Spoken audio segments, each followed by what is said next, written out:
You know what they call a quarter pounder with cheese in Paris? Oh, this blood scaring the shit out of me, Larry. They call it Royale with cheese. Oh, Father, it's so much fun. All the shooting.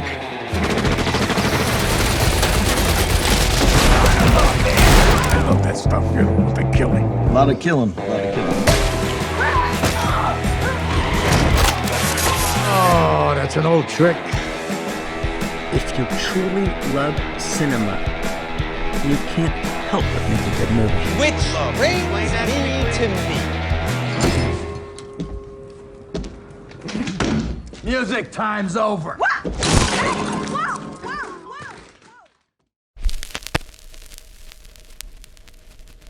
K-Billy's super sounds of the 70s weekend just keeps on coming.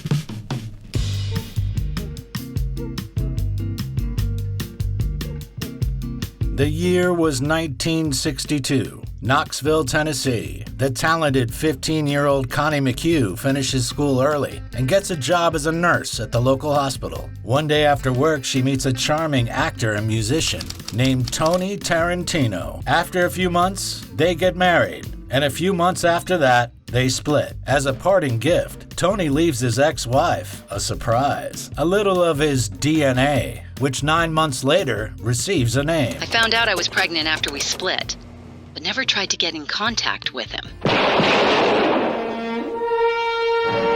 Gunsmoke, starring James Arness. During her pregnancy, Connie watched the TV show Gunsmoke, where the enchanting Burt Reynolds played the role of Quint Asper.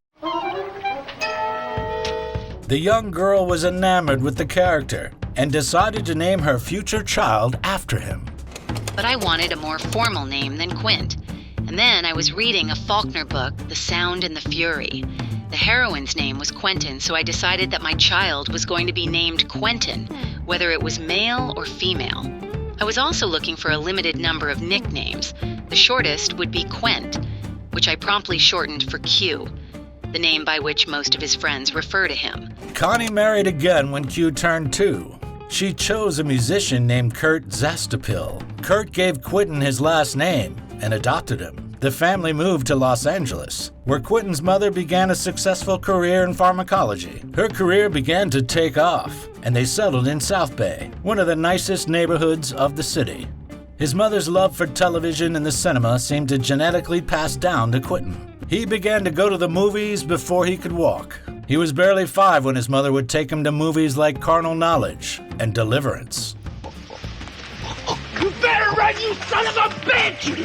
While his peers were watching things like Dumbo and The Jungle Book, he was enjoying The Wild Bunch and Midnight Cowboy. I'm walking here! I'm walking here! The child became consumed with films. He rehearsed scenes from them with his toys and often pretended to be the hero from various movies. This obsession was of no help at school, and though his IQ was a school record-breaking $160, it didn't seem to reflect in his grades. Teachers recognized his talent, but he was terrible at writing and math. In addition, he was so restless and disobedient that the school psychologist tried to convince Connie to start giving him sedatives, but she refused to do that. The boy couldn't tell the time, ride a bike, or swim, but he could describe every film that he had ever seen, say which actors were in them, who directed it, and dreamed only of becoming an actor. As the years passed, nothing changed, and at 16, he dropped out of school with his mother's blessing. I could send him off every day and have him hanging out on street corners, or I could let him quit. And I thought I'd actually have more control over him if I let him stay at home. I wanted him to see that life without an education would not be a picnic. But a picnic it was. Having reverted to his birth father's last name, which was more compatible with a Hollywood career, he easily found work in the film industry. At first, he became a cashier in an adult movie theater. However, the dream of many teens in the 70s didn't resonate with him. He loved real films and considered pornos to be cheap, disgusting, and boring. Who the hell are you? What are you doing here? He spent his salary on acting classes. Q attended James Best Group, an actor who rose to fame thanks to the movies Shock Corridor and Verboten. Best's method was simple. He wasn't producing the next Sophia Loren or Marlon Brando. He was getting his students ready for regular roles on TV. So the most important thing he taught was how to behave naturally on camera. You gotta be a great actor. You gotta be naturalistic. You gotta be naturalistic as hell. After finishing the class, he created his first acting resume, which was basically a few lines of bald-faced lies. For example, he had written that he had played in George Romero's Dawn of the Dead. This movie was chosen on purpose, because at the time it was impossible to double-check. It was 1983. Quentin was already 20 years old, but his career stubbornly refused to take off. He had no idea then that a random visit to a rental store called Video Archives would cause his life to turn upside down.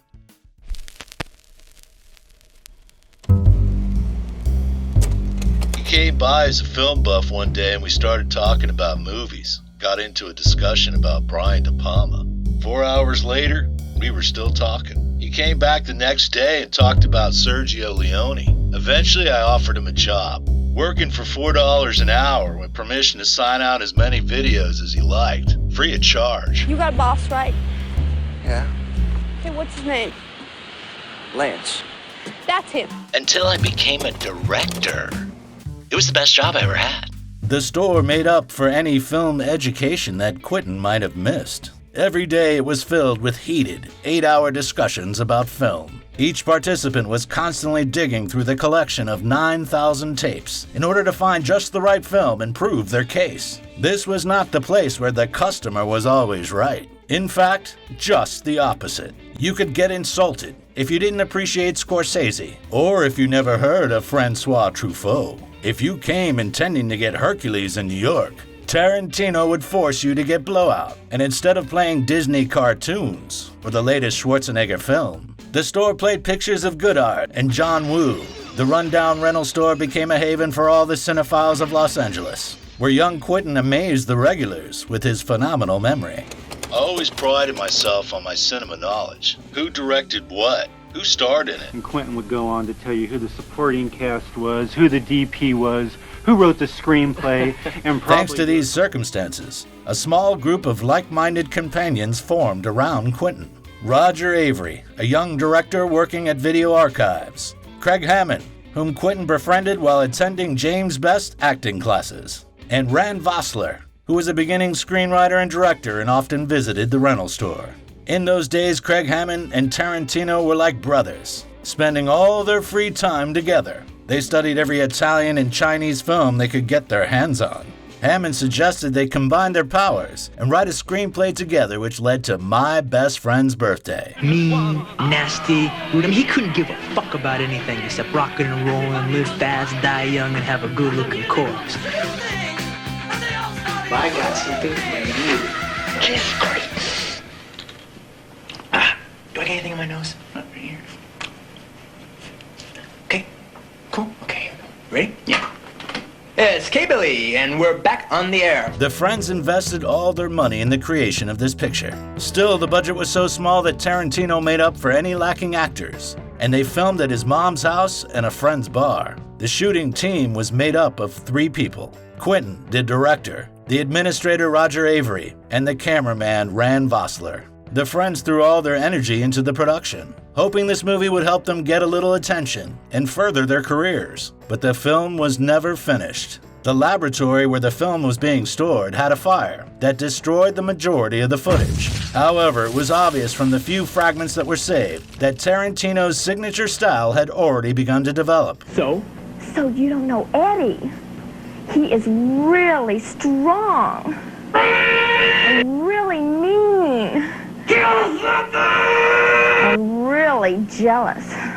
Freeze, Packer! And I'm very pissed, all right? The main source of this style was his own personality. Q always wore black, ate hamburgers, read comics, and drove an old Honda Civic. His phenomenal memory helped him find inspiration for dialogues just by overhearing conversations. Quentin has a mind for a dialogue. He can repeat a conversation you've had 10 or 15 years ago verbatim. One of the best places for gathering information was prison, where Quentin ended up 3 times. Each time, it was because of unpaid parking tickets. He was so distracted that he was fined $3,000 in parking tickets alone. He's in county unexpectedly. What for? His traffic ticket's gone warrant. They stopped him for something, found warrants on him, took him to county. In 1984, Hammond introduced Tarantino to beginning producer Catherine James. She helped the young talent, who only had a short and falsified resume under his belt, to get at least some kind of work in cinema. 10 years later, James helped produce Pulp Fiction. But back then, she was only able to help him get a cameo role in Golden Girls, where he played an Elvis impersonator. This episode was later included in a clip of the show's best moments and was often played on TV, thanks to which Quentin received royalties every time it was aired.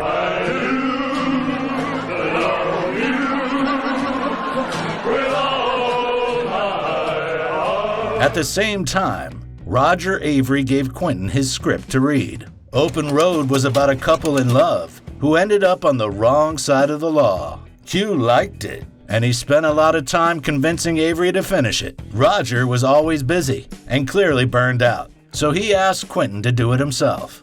He agreed and took the task very seriously. He got so into it that he quit his job at Video Archives and moved back in with his mother. However, in order to pay his parking fines, he got a job as a traveling salesman at Imperial Entertainment. His job was to sell cassettes to stores, like the one he worked for before. In a few months, there was almost nothing left of the original Open Road, and Avery's draft was used to create two screenplays, True Romance and Natural Born Killers. He finished True Romance first and decided to make the film himself, since his acting career didn't seem to be going anywhere. And the only way to get a part in a movie was to make it himself. You know, it's not right. It's not right, and it's not fucking fair. Natural Born Killers was written with one goal in mind: sell the script and use the money to shoot True Romance. Unfortunately, nobody wanted anything to do with either of the scripts. Quentin didn't give up and decided to rework an old idea about the robbery of a jewelry store.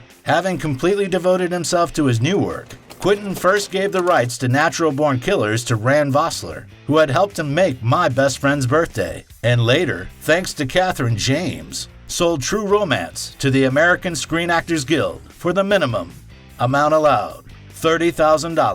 As 1989 unfolded, he had money and was working on a new screenplay called Reservoir Dogs. In order to avoid the same fate as his last projects, he decided not to spend the money and set aside the money for shooting. Thanks to his first official sale, you could say that Tarantino became a professional screenwriter in the eyes of Hollywood, which led to his first gig. Special effects expert Robert Kurtzman hired him to rewrite his script about vampires. He offered him $1,500 and promised to help with special effects on any of Quentin's future projects. Tarantino agreed and rewrote the whole thing. That is how From Dusk Till Dawn came into being.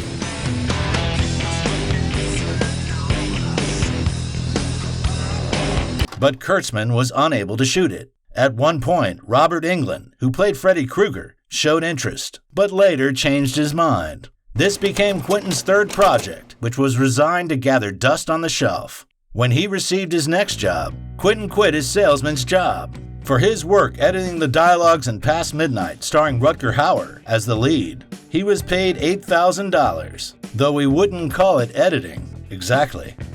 They hired me to do a dialogue polish, all right? And it became like a page one rewrite.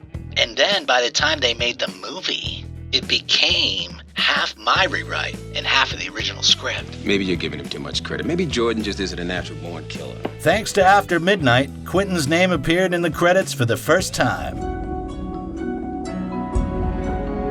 About that time, Q befriended Scott Spiegel, co-author of the movie Evil Dead 2. They met totally randomly when they struck up a conversation in line at a movie theater. Spiegel was impressed by Quentin's erudition and invited him to party at his house. When Scott heard the name Tarantino, he remembered another person with that same last name, whose script True Romance he had recently read.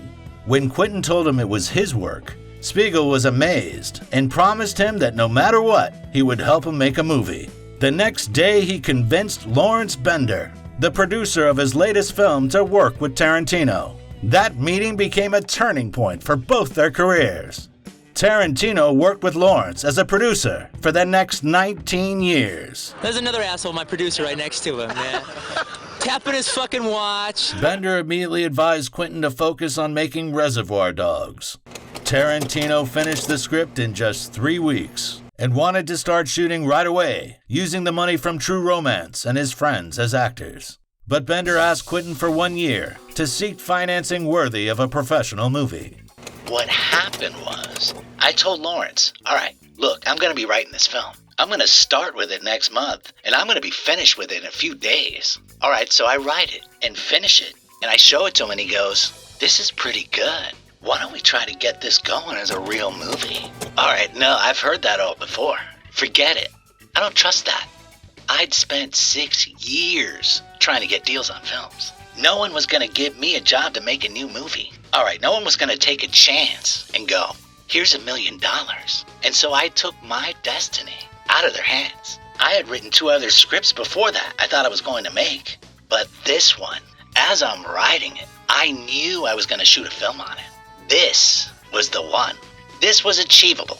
In the end, their contract was written down on a bar napkin and stated that Quentin give Bender 2 months to look for money. But within the week, events began to unfold with incredible speed. Lawrence was a longtime student of Peter Floyd's acting school, to whom he showed the Reservoir Dogs script. Floyd jokingly asked for all the actors on the planet who Bender would choose for the main role. He answered that the role would be perfect for Harvey Keitel. But here the jokes ended, because it turned out Floyd's wife was a friend of Keitel and could send him the script anytime. In just a few days, Bender got a message on his voicemail saying that Harvey not only loved the script, he said that he must play the main role, but also promised to do everything to make sure that the project received a budget and support from the studio. With Keitel, Reservoir Dogs underwent a Cinderella transformation. After a month of talks, the budget of the picture went from Quentin's saved $30,000 to $1.5 million from the company Live Entertainment. Looks nice.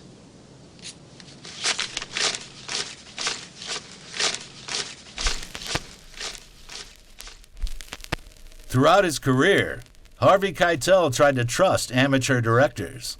He did so with Martin Scorsese first in Mean Streets and later in Taxi Driver, 2 films which paved the way for a new wave of American cinema. Both are favorites of Tarantino, by the way.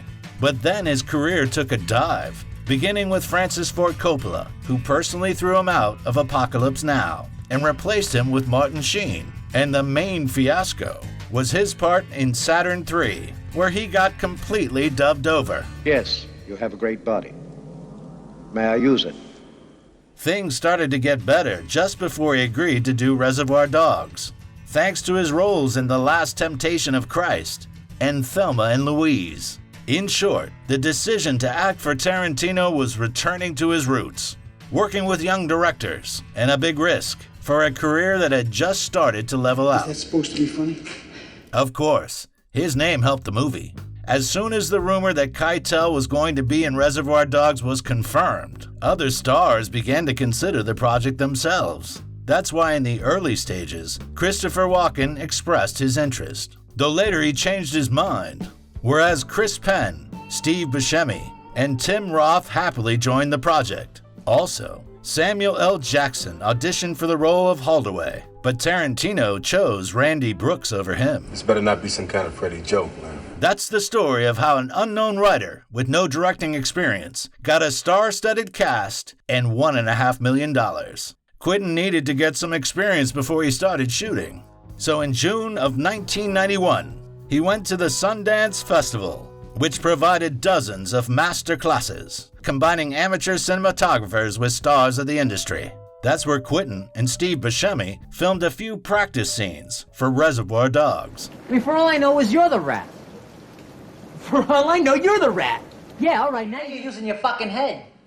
For all we know, he's the rat. Well, he ain't the rat because he took a bullet for me. A rat wouldn't do that. Hey, look, asshole, man, I'm right, okay? Somebody's a fucking rat. They showed them to more experienced colleagues who considered Tarantino's style, for lack of a better word, childish. Static shots, the camera lying on the floor, and the lack of varied perspectives caused them to laugh with contempt. The only person who was inspired by the work and gave a lot of helpful advice was Terry Gilliam. As a result, Tarantino thanked him by including Gilliam's name in the credits of the film. The film was shot in the poor suburbs of Los Angeles, but the heart of all the action became a real abandoned funeral home. Hardly anyone notices, but in this scene, for example, Michael Madsen is sitting on a hearse, surrounded by coffins, and the conversation between Harvey Keitel and Steve Buscemi happens in an embalming room. I don't know what we're doing. At that point, it was every man for himself, man. When all the locations had been found, there was little left to do. After a week of rehearsals on the 29th of July, 1991, they began filming Reservoir Dogs.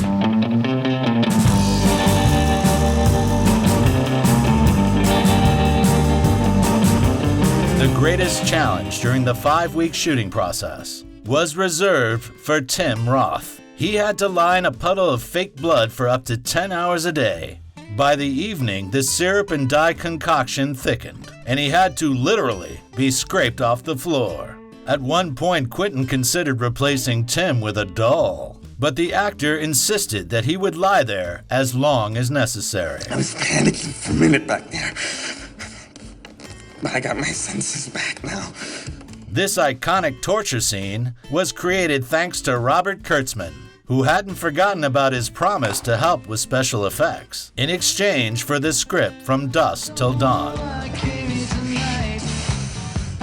While shooting, Quentin realized that he hadn't given Mr. Blue a single line, so he rewrote the opening scene in a diner between takes. As for the discussion, when Quentin's character explains the hidden meaning of Madonna's Like a Virgin, he seriously thought that he had guessed her subliminal message. You see, the pain is reminding a fuck machine what it was once like to be a virgin. Hence, like a virgin. After the film came out, he met with Madonna and asked her if he had guessed correctly. She answered no, but that she really liked his interpretation. I got Madonna's big dick coming out of my left ear, and Toby the Jap, I don't know what, coming out of my right. During editing, Quentin met Harvey Weinstein for the first time. Their partnership, which was more like a bickering couple, would continue for another 27 years. Back then, Harvey insisted that they cut the torture scene from the film. This argument continued for a while, but the director remained unmoved and continued to demonstrate that no one was going to tell him how to make a movie. As for the scene, he slightly regretted leaving it in, because many would describe the film by saying, you know, that movie where the cop gets his ear cut off. The scene sparked much discussion and was the reason that it wasn't released on cassette in Great Britain and was viciously attacked by several publications. The newspaper Today stated that the scene should have been cut out, along with every other scene, maintaining that the work was nothing more than violence propaganda. Kids shouldn't play so rough. Somebody's gonna start crying. Quentin accepted these attacks with a smile, like Michael Madsen, who used to say that Mr. Blonde was the most positive persona in the movie. I mean, I didn't find Mr. Blonde that bad a guy. I couldn't understand why people cheered when he was shot. I would have thought they'd be sorry to see him go, especially since he got shot by a rat. He didn't bullshit anybody. He just wanted to tell the truth. But Madsen wasn't the only one affected by comments about his role. Steve Buscemi said that after the monologue about tips, he had to tip generously for life. Recently, I forgot to tip a cab driver, and I thought, oh my God, if he sees the movie, he's going to say that's the guy. Mr. Pink's monologue was based on a real time in Tarantino's life, which his friends would often remember with distaste, since first he spent several years telling them about it, and then even immortalized his nonsense on film. You know what this is? It's the world's smallest violin playing just for the waitresses. Reservoir Dogs premiered at the Sundance Festival. It received so many glowing reviews there that a month later at Cannes, the film was pegged to be a revelation. Later at the film festival in Toronto, Reservoir Dogs received the prize for Best Film, and Quentin met Robert Rodriguez, who had brought his El Mariachi, which had been filmed for only $7,000. The directors quickly found common ground and became best friends. But more on that later. Meanwhile, Reservoir Dogs was released and made $3 million in the USA. This may seem unimpressive at first, but if you consider that the film was only shown in 26 theaters the first week, this number is more than adequate. In Great Britain, it was shown at 10 theaters and made £100,000 on opening weekend. Now, the things you gotta remember are the details. It's the details that sell your story. The picture smoothly gained momentum, and by the beginning of 1993, it was on everybody's lips. Reservoir Dogs was considered to be the best directing debut since the times of Citizen Kane. But there was a downside to all this attention. Quentin was accused multiple times of plagiarism, and while the influence of French New Wave cinema could be read between the lines, the number of similarities with the Hong Kong action movie City on Fire was truly suspicious.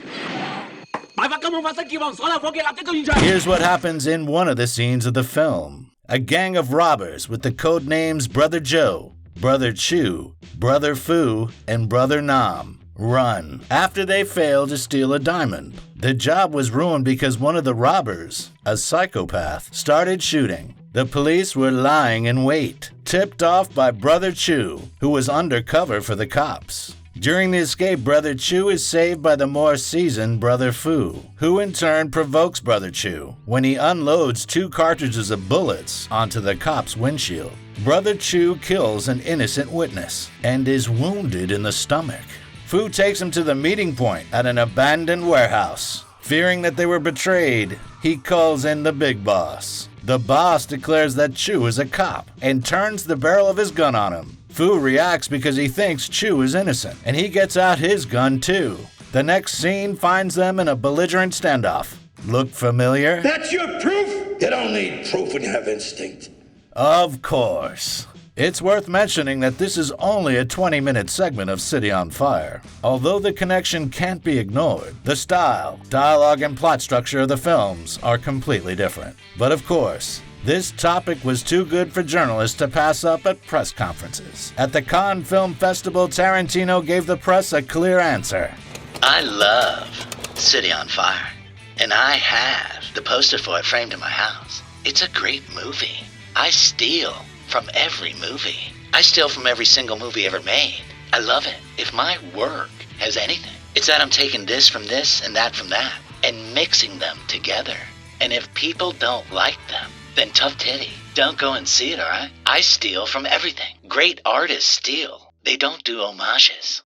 Many were not satisfied by this explanation, but Quentin completely unarmed the critics with his candor, which only added to his popularity. Catherine James was receiving calls from every agent, every producer, and every studio representative who were asking for Tarantino's previous screenplays. She sent them the same works which had been lying around the offices for years, unread, despite her having begged them to read them earlier. It's no surprise that right after the release of Reservoir Dogs, they started work on True Romance and Natural Born Killers. But let's not get ahead of ourselves.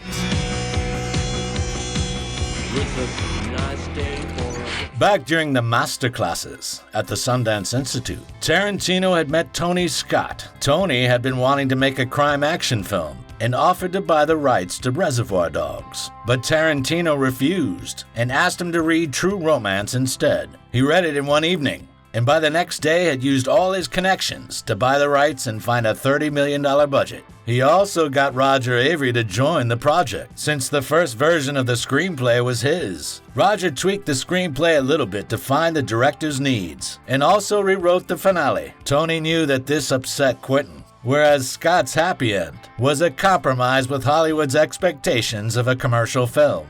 But in fact, the director made 2 versions of the finale and chose the one which he believed worked the best. Tarantino never publicly shared his disappointment and called his work on True Romance exceptional. Hello? Hello, baby. Clarence? You got it. Clarence, it's great to hear from you, man. What's going on? I think by far he's the better guy to have done this movie. And also, it was exciting. The idea of seeing my world through Tony's eyes and have it look like that.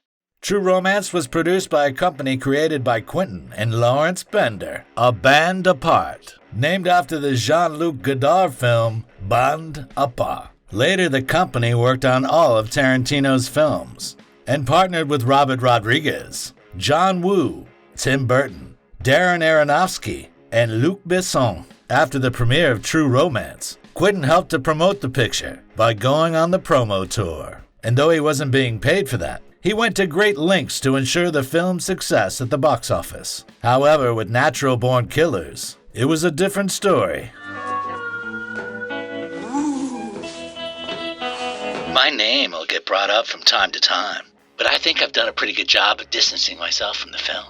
Basically, if you like it, it's all Oliver. Good, bad, or indifferent. It has very little to do with me. It's literally a candy lane of murder and mayhem. To this day, Tarantino has not seen the film and doesn't want to discuss it. From the moment that the screenplay made it into Oliver Stone's hands, a quiet war began between the two directors. As you may remember, Tarantino had given the rights for Natural Born Killers to his friend, Ran Vossler, who had spent the last 4 years trying to make the movie and dreamed of directing it himself. Quentin had named only one condition. Rand was to shoot a small excerpt so that Quentin could make sure that their vision was the same. At that stage, Vossler had begun to collaborate with Don Murphy, who promised him $3 million for the budget. According to Tarantino, Vossler signed a contract with him, and 3 days later was removed as director and made co-producer instead. Having gotten his hands on the screenplay, Murphy passed it to Oliver Stone, who pretty much rewrote the whole thing with his colleagues.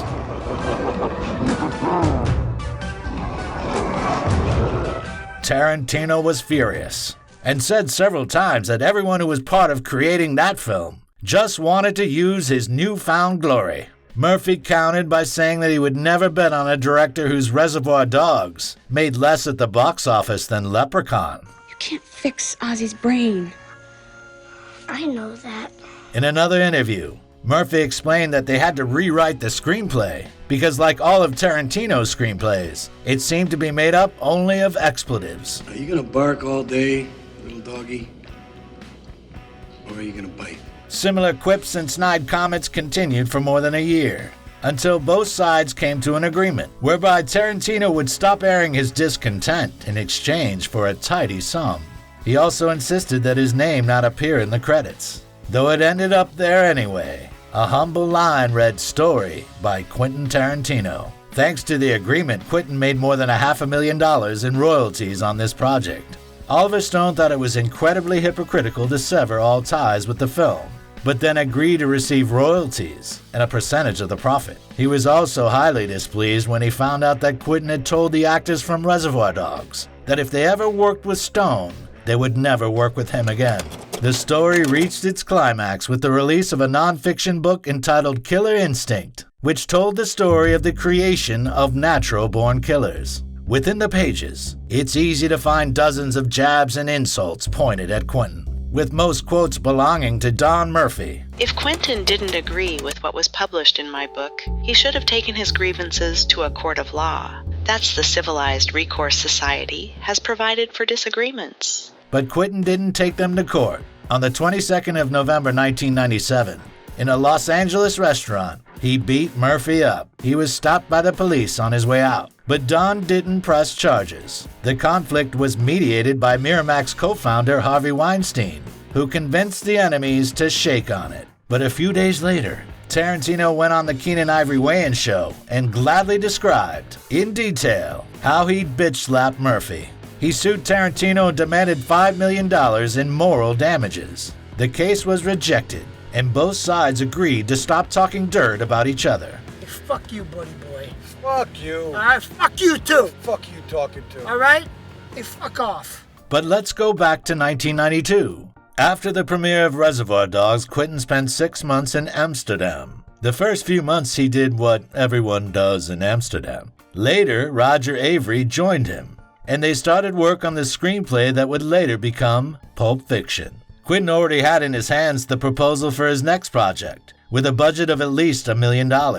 This happened thanks to Danny DeVito, who was devastated at not being able to participate in the making of Reservoir Dogs. Later, Danny would make studios pay just to read a new Tarantino script, and later became the producer for Pulp Fiction. helping Quentin to receive an $8.5 million budget. Meanwhile, in the Netherlands, the screenwriters had come up with something epic. They took all the drafts and decided to combine them into a new project. First, Avery's Chaos Rules the World became the Golden Watch scene.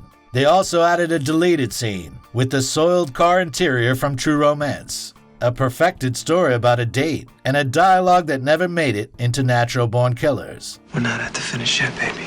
By mid-1993, they had it finished. Quentin asked Avery to continue working on the movie with him, but Roger needed money fast because he wanted to get married and to shoot his own film, Killing Zoe. So he sold the rights to Pulp Fiction. Just think of a seller. The rights were bought immediately by Miramax Studios, and Tarantino began preparations for shooting. He was able to get almost the whole Reservoir Dogs team: Tim Roth, Steve Buscemi, Harvey Keitel, producer Lawrence Bender, creative director and designer David and Sandy Wasco, operator and dressage Sekula, who after a severe accident filmed Pulp Fiction from a wheelchair, and his irreplaceable helper and main supporter, editor Sally Menke. I knew from meeting Quentin that it was going to be something really special. Then he began casting the other roles. The main hero was to be Vic Vega, whose part was written for Michael Madsen, who rejected the role in favor of playing opposite Kevin Costner in Wyatt Earp. Later, he would come to regret that decision.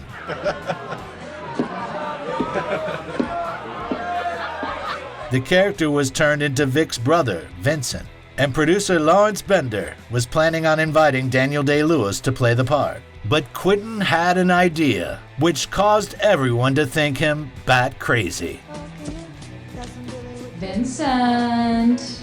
Yes. Now it's difficult to imagine anyone else playing Vincent Vega, but by 1993 no one was taking John Travolta seriously anymore. In the 70s, the head of Disney Studios, Michael Eisner, called him the biggest star on the planet since he had been nominated for an Oscar for Saturday Night Fever, and starred in the cult favorite Grease. However, a series of unfortunate decisions led him to act in films like Chains of Gold, The Experts, and Look Who's Talking.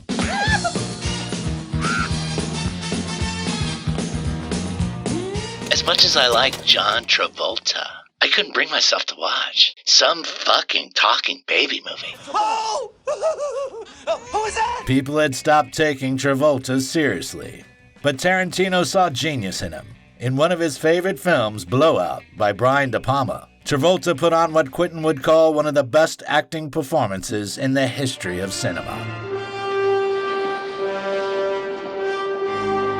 From their first meeting, it was clear fate brought them together. When he stepped into Tarantino's cluttered apartment, Travolta, who owned a 20-bedroom mansion in Maine, apartments in Florida, and 3 personal jets, was shocked. Quentin was living at the same apartment that John had rented when he first arrived in Los Angeles in 1974. Nobody knows it right from the start. I gave you my heart. Whoa. After Tarantino spent several hours quoting lines from Travolta's movies, played Grease the board game with him, and showed him the complete collection of his films, John accepted the offer to play Vincent Vega. All right, it was a miracle. Can we go now? To Tarantino's surprise, the decision to cast Travolta was not met with universal applause. It even became the reason why the heads of Miramax started to doubt their investment in the project. Even Lawrence Bender was unsure in the beginning. You can get anybody in the world. Why do you want John Travolta? But Tarantino didn't budge. It was Travolta, or no one. And he even told the producers that he wouldn't make the film if John wasn't in it. Don't be looking at me like that, all right? I can feel your look. Once again, under pressure from Quentin, the producers and the studio backed off. Later, thanks to Keitel, the cast was joined by his neighbor, Bruce Willis. Turns out he was a fan of Reservoir Dogs and could quote any line from it. Though Quentin had initially hoped to get Sylvester Stallone to play Butch, he was so impressed with Willis's enthusiasm that he chose him, giving yet another actor's career a second wind. So, Mr. Willis, let me ask you a question here. Is this the finest moment of your acting career, or what? This is the pinnacle. From here on in, it slides down the backside of the Pulp Fiction allowed critics to see Bruce for the first time as more than. Yippee-ki-yay, motherfucker. As for Samuel L. Jackson, despite having a role written specifically for him, he almost jumped ship when he came to a reading only to find it was an audition with another candidate, Paul Calderone. Oh, Vincent Vega, our man in Amsterdam. Who initially got the part. After that, Samuel went to see Tarantino in person and read the monologue from the Bible, adding in some of his own improvisations. And I will strike down upon thee with great vengeance and furious anger. His skill amazed the director so much that Tarantino cast him in almost all of his films and never made him audition again. That's all you had to say. As for those who didn't make it into the film, it's worth mentioning that Ellen DeGeneres auditioned for the role, which was eventually played by Rosanna Arquette. Which one's true? One with all the shit in her face? No, that's Jodie. That's my wife. Finally, having read the screenplay to Uma Thurman over the phone and convincing her to participate, on the 20th of September, 1993, he began shooting Pulp Fiction.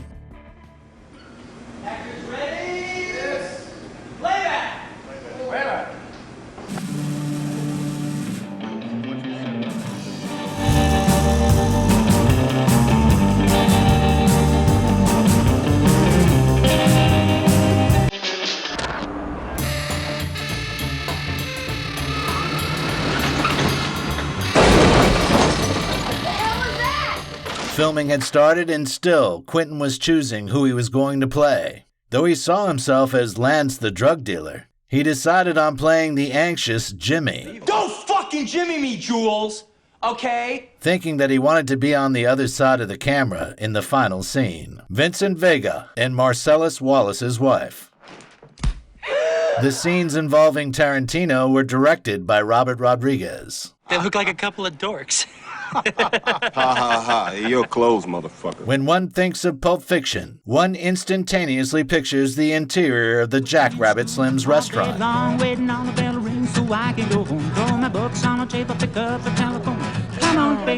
The decorations for it cost $100,000. No wonder the milkshakes were so expensive. Did you just order a $5 shake? Mm-hmm. On a serious note, besides the obvious references, there were a few more interesting ones. The walls of the restaurant were hung with posters of Roger Corman's films, one of Tarantino's favorite directors. The waiter, played by Steve Buscemi, looks like one of Quentin's favorite musicians, Buddy Holly. Hi, I'm Buddy. What can I get you? The world's smallest violin playing just for the waitress. And the tables made of cars were borrowed from the movie Speedway, starring Elvis Presley. All you gotta do is just let yourself go. By the way, the same building that was home to Jack Rabbit Slim's also housed Butch's hotel room, the room which Vincent and Jules enter, and the basement of the Mason-Dixie pawn shop. It was from the parking lot of this very building, during filming, that Quentin's car was stolen, the same car which Vincent drives in the movie. 20 years later, a policeman found it accidentally when he stopped two teens who were stealing it from its new owner, who had no idea that he had spent the last 15 years riding around in Quentin Tarantino's car. What's more chicken shit than fucking with a man's automobile? I mean, don't fuck with another man's vehicle. You don't do it. It's just against the rules. In Pulp Fiction, Quentin included more references than in any other of his works. Vince and Mia's dance was a reference to 8.5. Butch and Marcel's meeting, Psycho. And the glowing case was from Kiss Me Deadly. As for the dialogues, half of the movie was references to other films. You want that gun, don't you, Zed? Go ahead and pick it up. You want that gun? Pick it up. I wish you would. The most important of which was Jules' sermon, which practically copied Karate Kiba. And I will strike down upon thee with great vengeance and furious anger, who poison and destroy my brothers. Considering the result of the premiere, which occurred at Cannes in May of 1994, it's hard to believe that the film only cost $8.5 million. Hell, just Bruce Willis's paycheck for Die Hard 2 was bigger than the whole budget for Pulp Fiction. Yippee-ki-yay, motherfucker. A few days later, Quentin received the grand prize of the film festival. Pulp Fiction.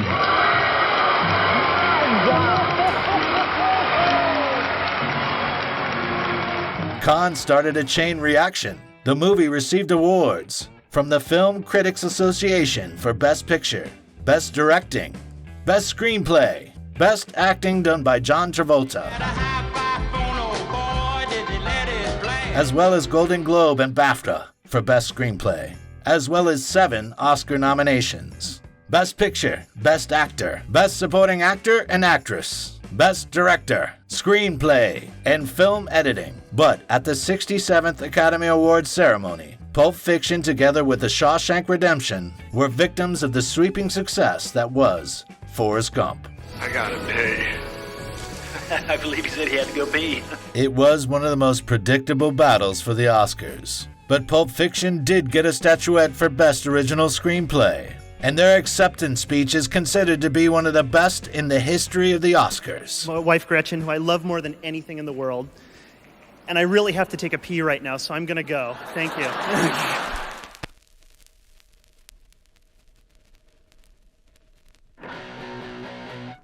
While he was working on Pulp Fiction, Quentin had agreed to play in a few of his friends' movies. Of course, if he had known how much attention would be drawn to his film and to himself, he probably wouldn't have done it. But since he had promised, he couldn't back out now. Filming the cameo roles for Rory Kelly's Sleep With Me and Alexander Rockwell's Somebody to Love took less than a day.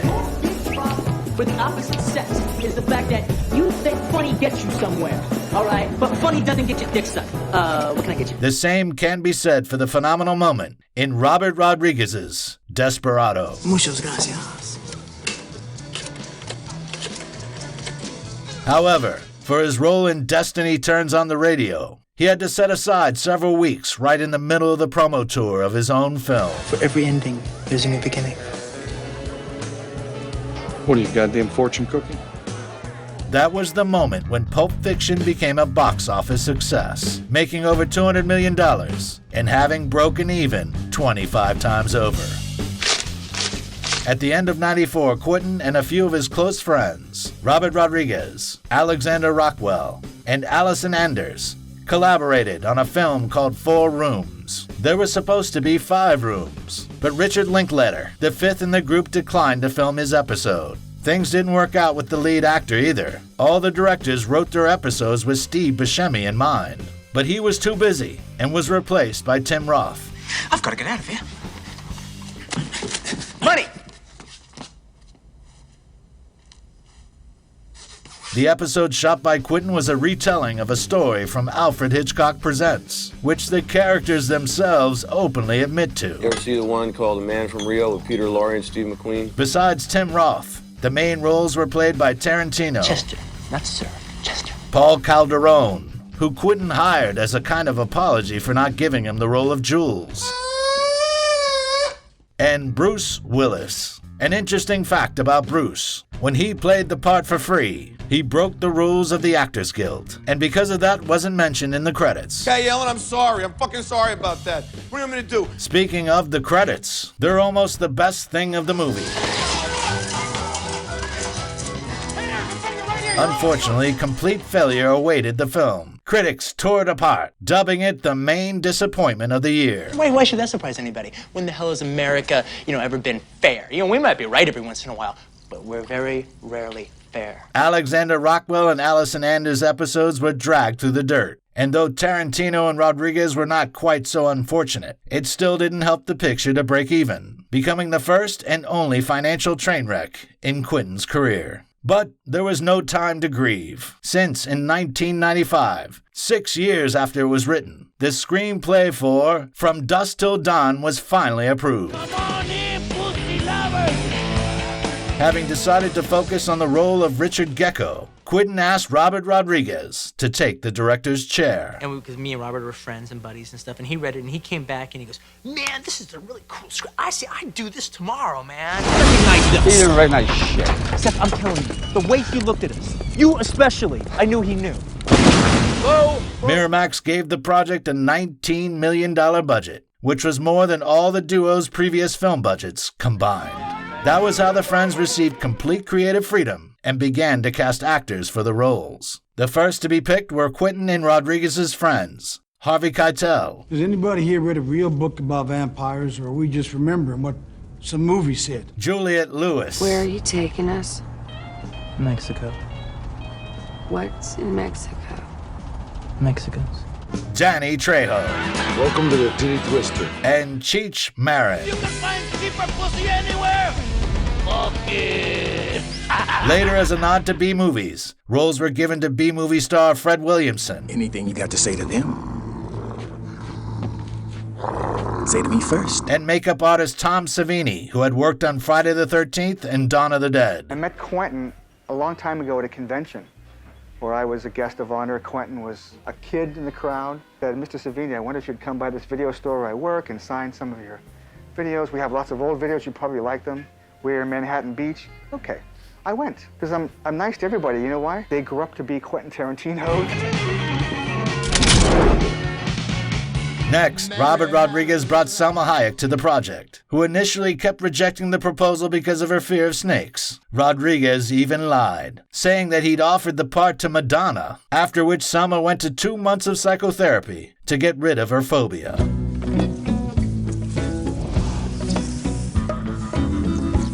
However, the biggest challenge was finding someone to play Seth Gecko. Quentin offered the part to John Travolta, Michael Madsen, and Christopher Walken. Robert offered it to Antonio Banderas, but everyone had a reason for turning it down. But while Tarantino was filming the final episodes of ER as a guest director, he met George Clooney and offered him the part.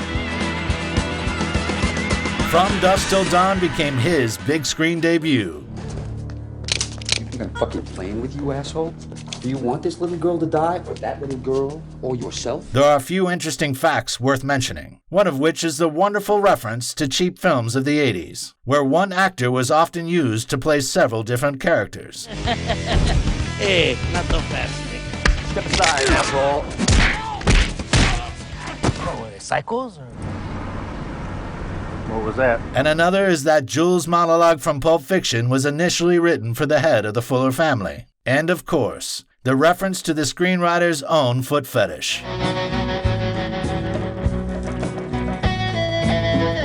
Thanks to the role of Richard Gecko, Quentin found himself in the company of Val Kilmer, Burt Reynolds, and Marlon Brando. All of these actors were nominated for a Golden Raspberry for Worst Supporting Actor in '96. You think it was funny?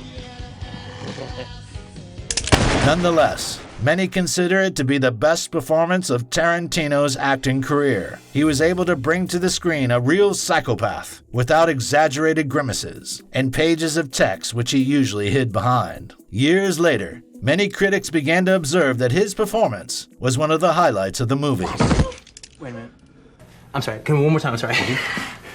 The picture was released in January of '96 and led the box office its opening weekend, but then lost momentum, collecting around $30 million.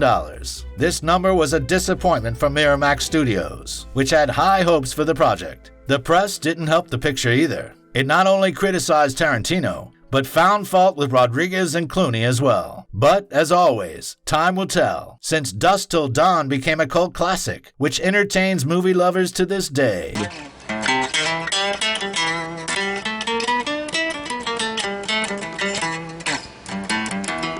And though Quentin's acting skills were subject to vicious attacks, his ability to write scripts was never in question. So as soon as Quentin finished filming, Tony Scott invited him to help with the dialogues for Crimson Tide starring Denzel Washington and Gene Hackman. The one thing is some of the dialogue was just a little like normal movie dialogue. It had its brain. It just needed a little bit more of a heart. So I took it and did a rewrite on it. Although I actually didn't change any scenes. I just changed the dialogue. Just tried to bring more characterization out. Who played the German sub-commander in The Enemy Below with Robert Mitchum? Was it Kurt Jurgens or Hardy Kruger?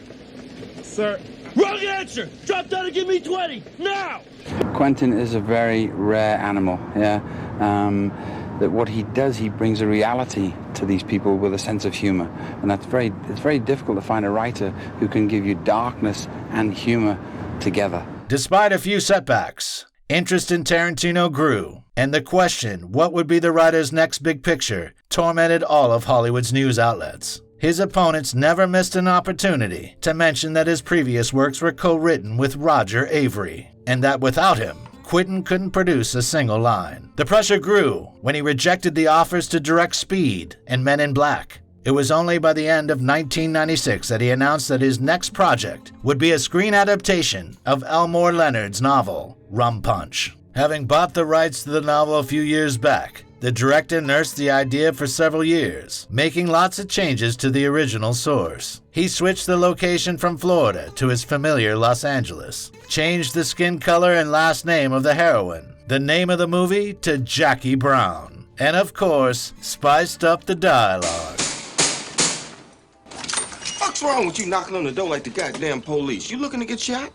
Thought you might be asleep. You keep fucking with me, you the one gonna be asleep forever. He made so many changes that for more than a year he was afraid to show the screenplay to the book's author. But when Elmore read it, he told Tarantino that it was the best script he had read in his entire life. Emboldened by the author's support, at the beginning of 1997, Quentin began casting the main roles. Pam Grier was an obvious choice for him. When the actress came to the audition, Quentin's office walls had been hung with her posters. And I said, "Did you put this up because I was coming over?" And he said, "No, I was gonna take them down because you were coming over." Is that what I think it is? What do you think it is? I think it's a gun pressed up against my dick. Well, you thought right. He also desperately wanted to work with Robert Forster. They met back in '91 when Robert came to audition for the part of Joe Cabot in Reservoir Dogs. I had read for him about 5 years prior for Reservoir Dogs, and I thought I killed that audition. But Tarantino chose Lawrence Tierney, while promising Forster that their paths would definitely cross. 6 years later, he met him at a restaurant. The thing happened right here at this table. Over there walks in Quentin Tarantino. And offered him a role which brought the actor his first Oscar nomination and resurrected his career. And this guy gave me a gift, the size of which cannot be exaggerated. I'm Max Cherry, Dale Bondsman.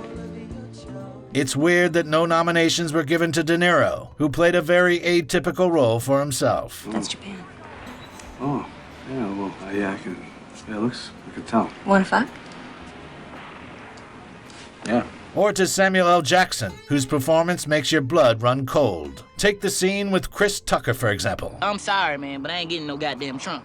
As for Chris Tucker, soon after this small role in Tarantino's film, Tucker got famous, and for a time became one of the highest paid actors in the world.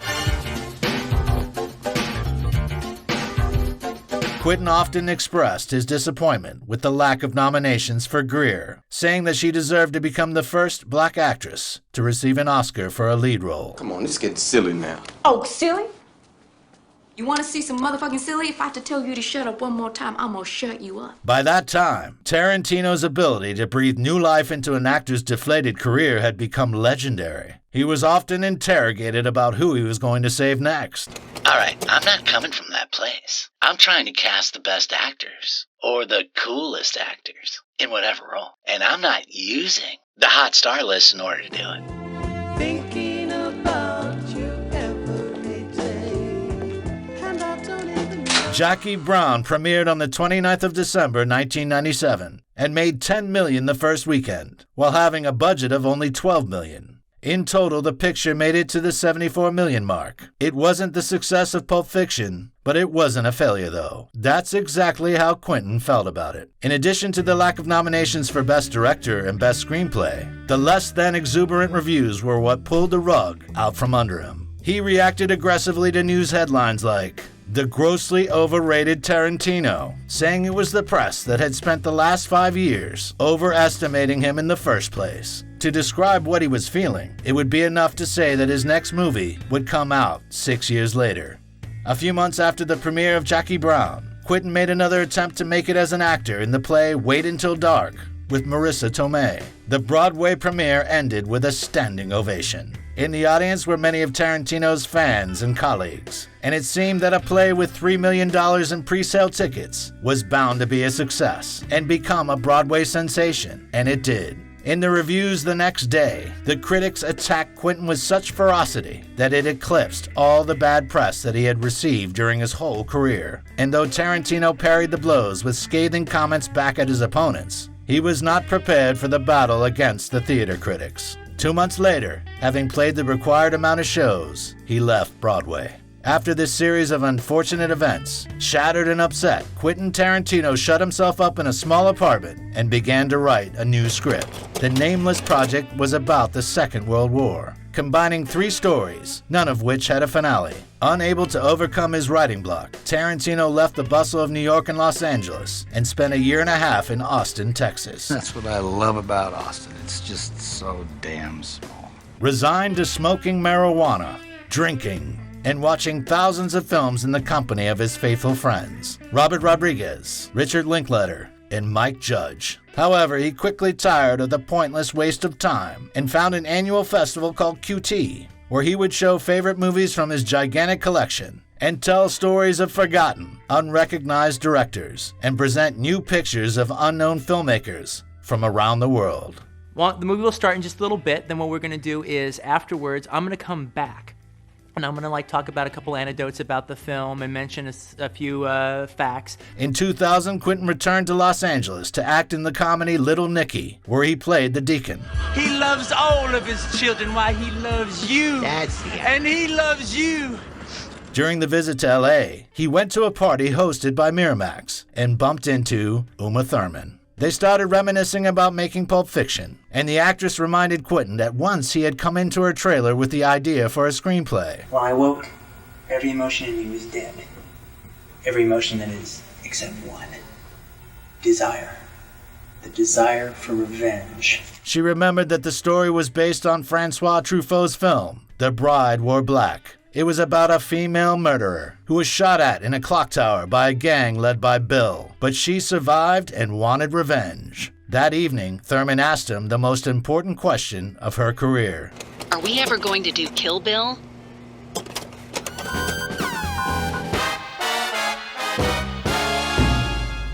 These words hypnotized the director. He went home, found the 30-page draft, and read it all night long. We not only see she is a bride, but she's 8 months pregnant. Interior wedding chapel day, overhead shot. We hear step, step, step. A few weeks later, at Uma's birthday party, he told her that the screenplay was a present. However, the 200-page final script appeared a year later. Bill, it's your baby. Cut to black screen. The 4th film by Quentin Tarantino. The script for Kill Bill can be confidently called the anti-Jackie Brown. You believe this shit? Tarantino was not about to make the same mistake twice. Minimal dialogue, tons of action, a focus on young actors, and his typical anti-linear plot. As soon as they read the screenplay, Miramax offered him $40 million, and the project started up in April of 2001. So the whole idea on Kill Bill was to test the limits of my talent.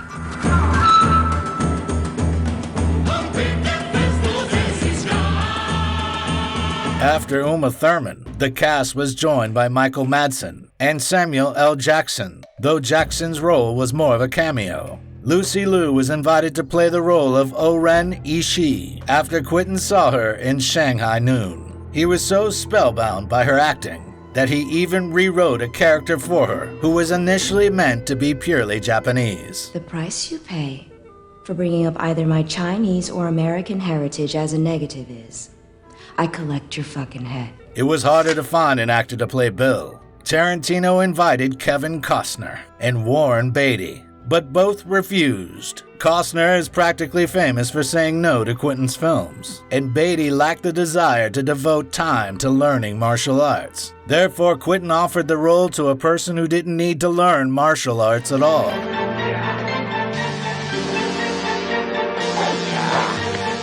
David Carradine became the perfect candidate. First of all, he had starred in many martial arts films. You know, I did 11 Shakespearean plays. And Second of all, he had been in Mean Streets, one of Tarantino's favorite films. And third, he desperately needed to resurrect his career. Just forget the past. Well, the actors had been chosen and were ready to start shooting. The studio gave Quentin the green light, and he was already getting the film crew together, when in the middle of 2001, it became known that Uma Thurman was pregnant, and obviously could not start working. And though Harvey Weinstein insisted that Quentin find a different female lead, the director was unmoved. He answered Miramax in his typical way. If Joseph von Sternberg is getting ready to make Morocco, and Marlene Dietrich gets pregnant, he waits for Dietrich. Because of this, filming was delayed for a year, but the director didn't waste his time and began looking for the rest of his team. He invited his favorite stuntwoman, Zobel, who is behind most of the bride's crazy moves. The acting ensemble was joined by Gordon Liu, who played the squad leader of Johnny Moe's Crazy 88. And the teacher, Pai Mei.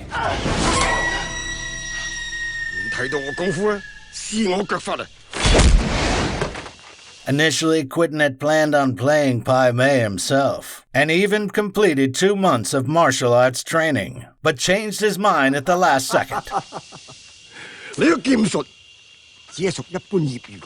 True to his tradition, Quentin also invited actresses who needed a job, like Vivica Fox. Was in the video store, and he saw Two Can Play That Game sitting on the shelf, and he said that it stopped him, and he said, wow, I haven't seen Vivica since really Independence Day, and he went, there's my Vernita.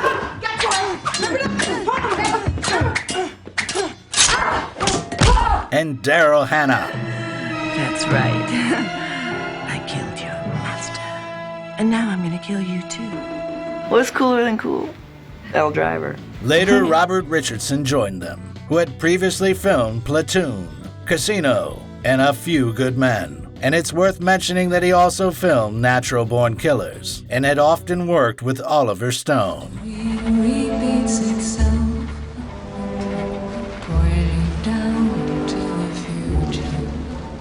In order to choreograph the fight scenes and train the actors, they hired Wu Ping Yuen, who had worked on The Matrix and Crouching Tiger, Hidden Dragon.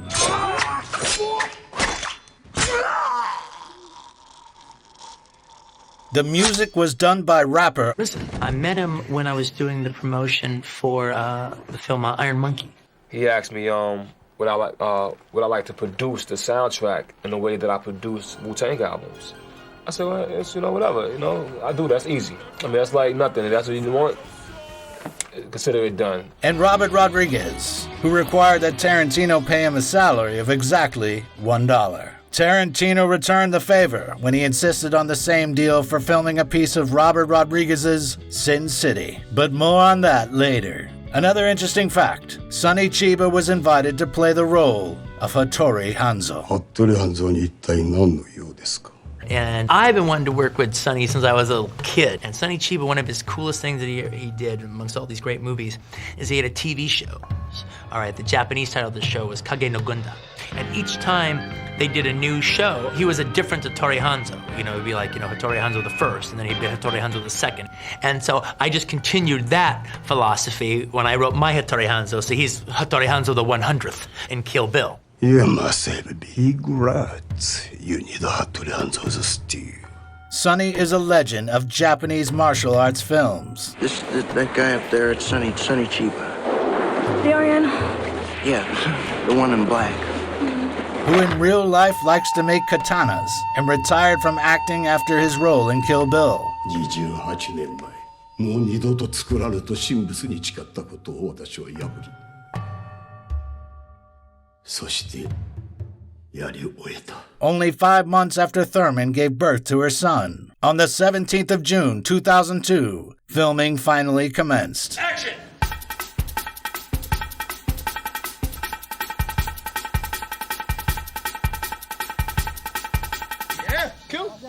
When talking about the creation of this film, sooner or later all discussions lead to the House of Blue Leaves.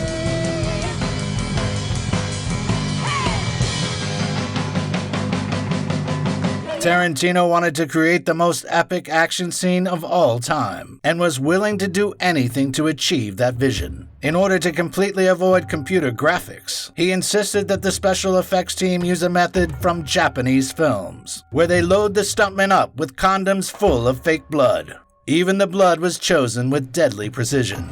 I don't want horror movie blood, alright? I want samurai blood.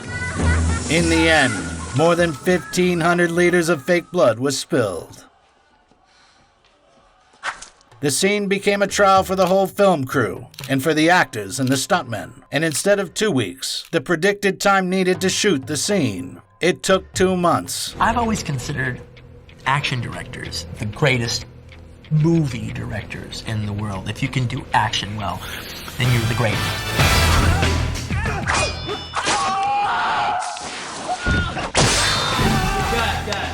Great job. Its final version, by the way, was shown in the US and many countries in Europe in black and white, whereas in Japan, for example, it was shown in color. All this because the MPAA wanted to give it a rating of NC-17 instead of the typical R rating. One of the most random lines in the film is the comment made by the club manager with regards to Bud's hat. How many times have I told you? Don't wear that fucking hat here. The truth is that Quentin couldn't stand that hat, but Michael Madsen believed it was an essential part of his character's image, so the director edited the screenplay and immortalized his distaste. That I want you to keep that shit kicker hat at home. Also, in front of the club where Bud works, Butch's Honda Civic is parked, the same one which Jackie Brown drove. But Quentin didn't limit himself to references to his own films.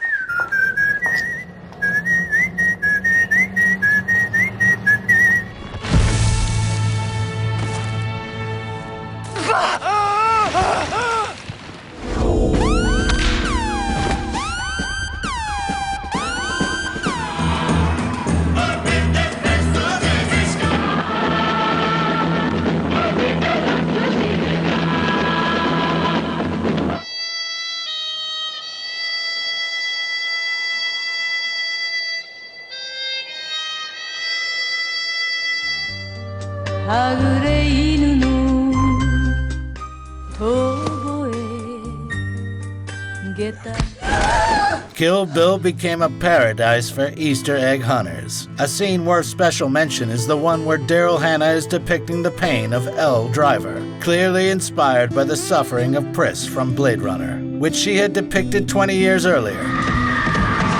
Another interesting scene was this one, filmed at a real Mexican brothel. All the extras seen on the screen were real members of this ancient profession. Esteban was a pimp and a friend of Bill's mother. And if you were wondering why Thurman didn't star in any more of Quentin's films, the answer surfaced only in 2018. On one of the last days of shooting, Uma asked to be replaced with a stunt double during this scene. However, no double was scheduled for that day, and the stunt coordinator had the day off. So Tarantino convinced her to do the scene herself, reassuring her that there was no danger involved. A few minutes later, the actress lost control of the car and crashed it into a tree. She received many injuries, including a concussion and knee injuries. It was this event which corrupted the chemistry between them. They only made peace later in 2018, when Quentin helped the actress get footage of this event, which she attached to the sexual assault charges in the Harvey Weinstein lawsuit. But that's a separate story altogether. Filming took 155 days and finished on the 3rd of March, 2003, 3 months later than the shooting schedule.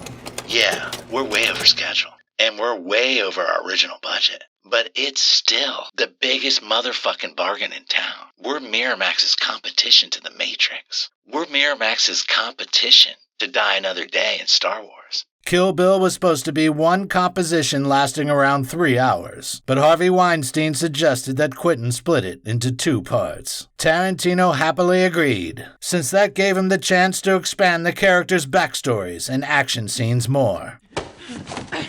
This is what you get for fucking around with your Yakuzas! Go home to your mother! Kill Bill Volume 1 premiered on the 29th of September 2003, and Volume 2 on the 8th of April the next year. Together, the pictures brought in over $350 million and became Quentin's most successful work to date.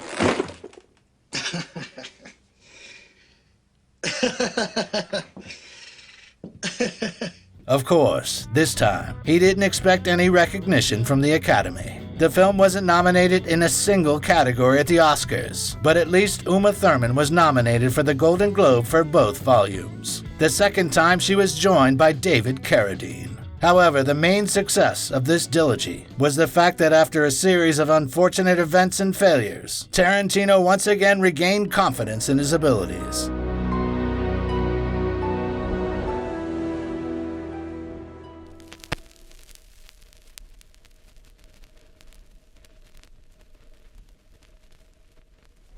I'm just imagining this, so shut the hell up.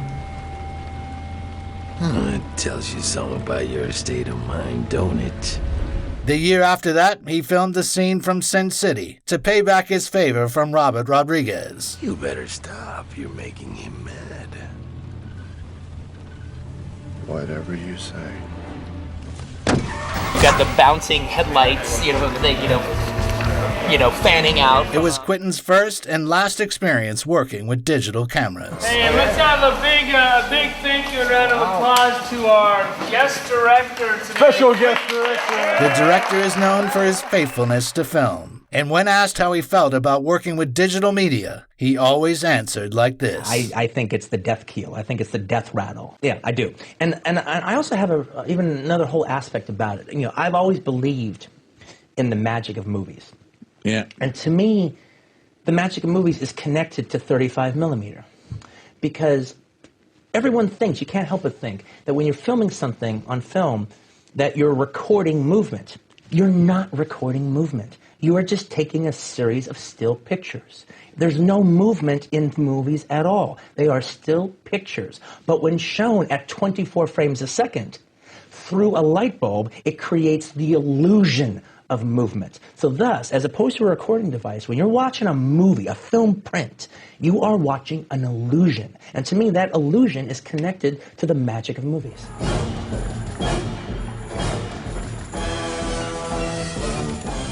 In 2005, in one of his interviews, Quentin let slip that he loved the show CSI. The producers of the show contacted him immediately and asked him to write and direct the final episodes of the 5th season, and Quentin gladly agreed.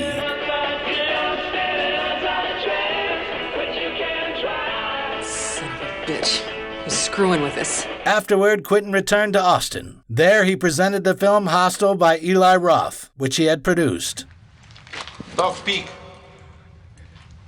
What the fuck do you want me to say? American. At the same time, Tarantino and Robert Rodriguez were concocting a new project. I would go to Quentin's house, and he'd screen old trailers from the 70s. Kiss the girls and make them die. Like Vanishing Point, Rolling Thunder, some sexploitation and zombie stuff. Then he'd play a feature, all scratched up with missing reels and things. Then more trailers in a second feature. He hasn't a 00 number, but he lives a doubly dangerous life. It's a great experience to watch movies this way. Cosmic nightmare that sends you into the incredible, berserk world of Green Slime! I told Quentin, I always wanted to do a double feature. Hey, why don't you direct one and I'll do the other?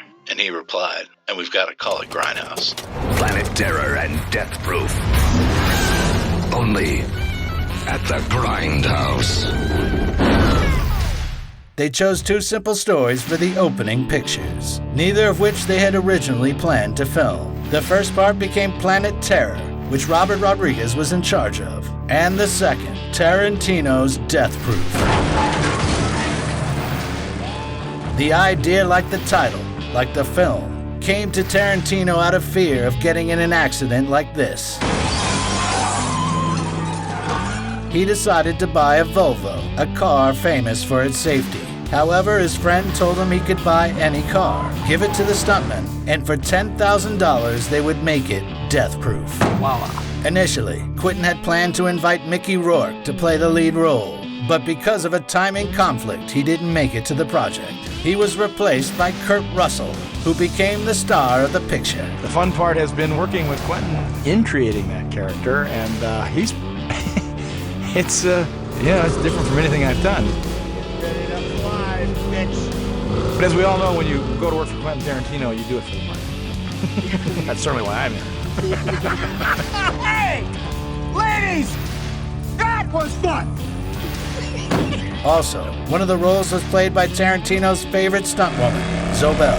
When she got to the set, she was shocked because she had been sure to the last moment that she'd heard wrong and that she would just be doing stunts. So when I saw my name, I of course think that's a joke just for me. And then he's kind of flicking through the pages. I keep seeing my name again and again, and I'm sitting there just sort of, why are you not explaining that this is a big deal? Zoe was joined by Tracy Toms and Rosario Dawson, who would work side by side for the third film in 2 years. We're playing characters who've done lots of movies together and traveled the world together. Rosario and I have done 2 movies together, and we traveled the world together. I'm like, come on, let's make this shit happen. But their roles in Descent and Rent were not as exciting for them as the chance to work with Tarantino. And we auditioned together. We just kind of almost did the whole script. And he's sitting there going, oh my God, I feel like I'm watching a movie. We're like, that's the motherfucking point, dog.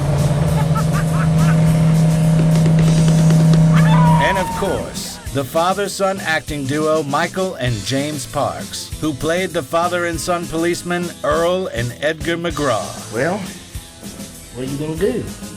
Not a goddamn thing. Earl's character first appeared back in From Dusk Till Dawn. Be back at it tomorrow. Tonight I'm gonna sit on that box and get high on a Georgia pine. And Edgar's character in From Dusk Till Dawn 2. Later, they were the ones who investigated the massacre at the clock tower. Give me the gore details, son number one. It's a goddamn massacre, Pop. Michael Parks was also in Kill Bill and played another role, Esteban Vijallo. Senor Esteban Vijallo, may I join you? Only on the condition that you call me Esteban. The 2 parts of Grindhouse were shot at the same time, which allowed the directors to constantly bounce ideas off each other and share insights. The filming lasted from September to December of 2006. Interestingly, this was the first and last film in Quentin's career when he personally operated the camera. Maybe that's why there are so many feet.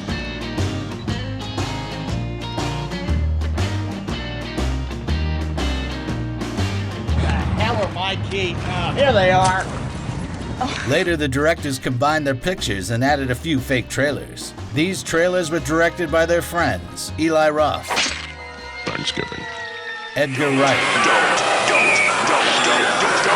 If you are thinking of seeing this film alone, don't.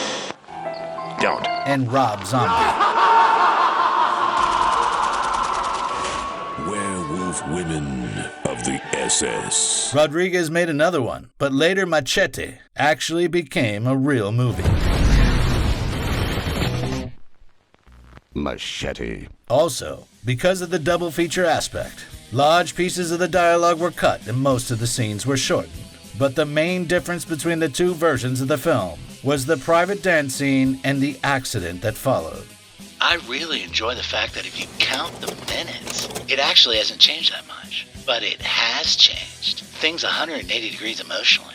Because something as simple as showing that stuntman Mike is stalking the girls outside the restaurant. You actually see the pictures of the girls, and you know he's the villain. You know he's been there, and you still don't believe. That's what I love, the way the tone changes between the 2 movies. And I'm very proud of what I was able to do. That while changing very little. When he finished editing, Tarantino described Death Proof as, Death Proof has got to be the worst movie I've ever made. And for a left-handed movie, that wasn't so bad, all right? So if that's the worst I ever get, I'm good. Love that philosophy. The film was released in April of 2007, and from the beginning faced a small problem, because most of the audience simply didn't know what a double feature was. They would start to leave the theater right after Planet Terror. However, the theater staff quickly remedied the situation by explaining to every person who tried to walk out that there was another movie in store. Unfortunately, this didn't help Grindhouse much. The director's idea failed in the States, and the distributors canceled similar showings in Great Britain. Instead, they released the films the way they would in countries which never had double features, as part of their cinema culture. First, they would release Death Proof, and then Planet Terror a month later. Although the director's idea flopped in the end, each picture broke even and received wonderful reviews, inasmuch as that is possible for B-movies. Post time! After that, Quentin started work on Django.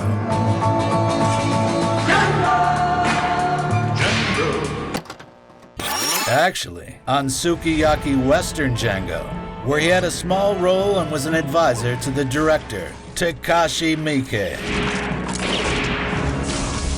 This film was a parody of spaghetti westerns, which are a parody of classical westerns, which aren't that serious to begin with. So there was no way Quentin was going to miss out on participating in something like that. What can I say?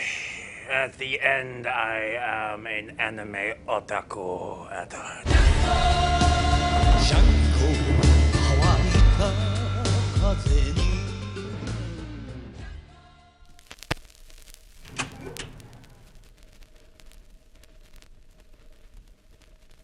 For 7 years, Quentin was haunted by the idea of returning to an abandoned but not forgotten project about the Second World War. Back in 2007, it was called Once Upon a Time in Nazi-occupied France. He began rewriting in January 2008 and finished in July. His draft became the foundation of the first 2 chapters, whereas the following chapters were newly created. In the process, the name changed to Inglourious Basterds, a reference to Enzo Castellari's film of the same name. Get in the truck, you bastard. But he didn't stop there. In this scene, Aldo presents himself with the real name of the director. Mi scusi con me? Gorlami. Ancora una volta. Gorlami. And for the duration of the scene, standing behind the main characters is the real Enzo Castellari. It's good, ladies and gentlemen. That's a wrap on Enzo Castellari for the movie. By the way, in the original title, Inglourious Basterds, there are 2 mistakes which Tarantino never explained. The English screenplay included a lot of dialogue in German and French, so Quentin asked his friend director Tom Tykwer to translate the German, and the French translations he entrusted to the actors.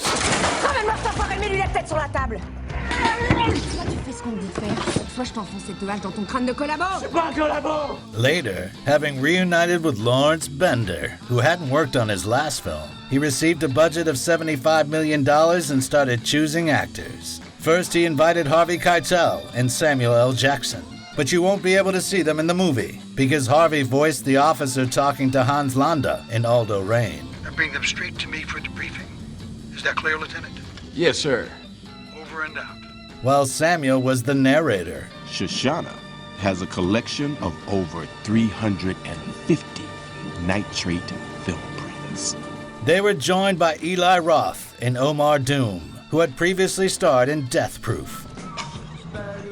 Dude fucking cut himself falling out of his time machine.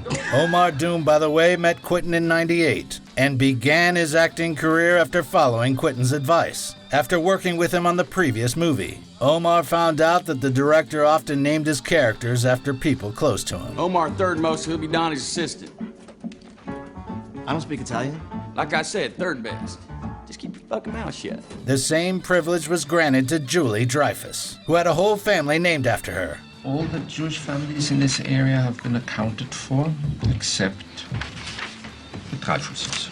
The idea to invite Brad Pitt came to Tarantino while he was still writing the screenplay. As I was writing the script, it went from, oh, Brad could be good in this, to Brad could be damn good in this, to Brad would be fucking awesome in this, to, okay, now I need to get fucking Brad, because if I don't, what am I going to do? Lieutenant Aldo Rain. Inglourious Basterds. Ever heard of us? The set is church. He is God. The script is Bible. And no heretics allowed. I think this just might be my masterpiece. The need to hire bilingual actors brought Michael Fassbender, Daniel Bruhl, Melanie Laurent, and Diane Kruger to the project, people with whom Quentin had never worked with before. That sounds good. Also, we can't forget Mike Myers' cameo, which he viewed as a nod of respect to his parents who fought on the British side in the Second World War. Mostly my father spoke, and my mother spoke of the unbreakable brotherhood of those who serve. He remembered the name of every single British soldier he served with, and for every name, a hilarious story. Lieutenant Archie Hickox, reporting south. General Ed Fennick, Eddie's Hickox.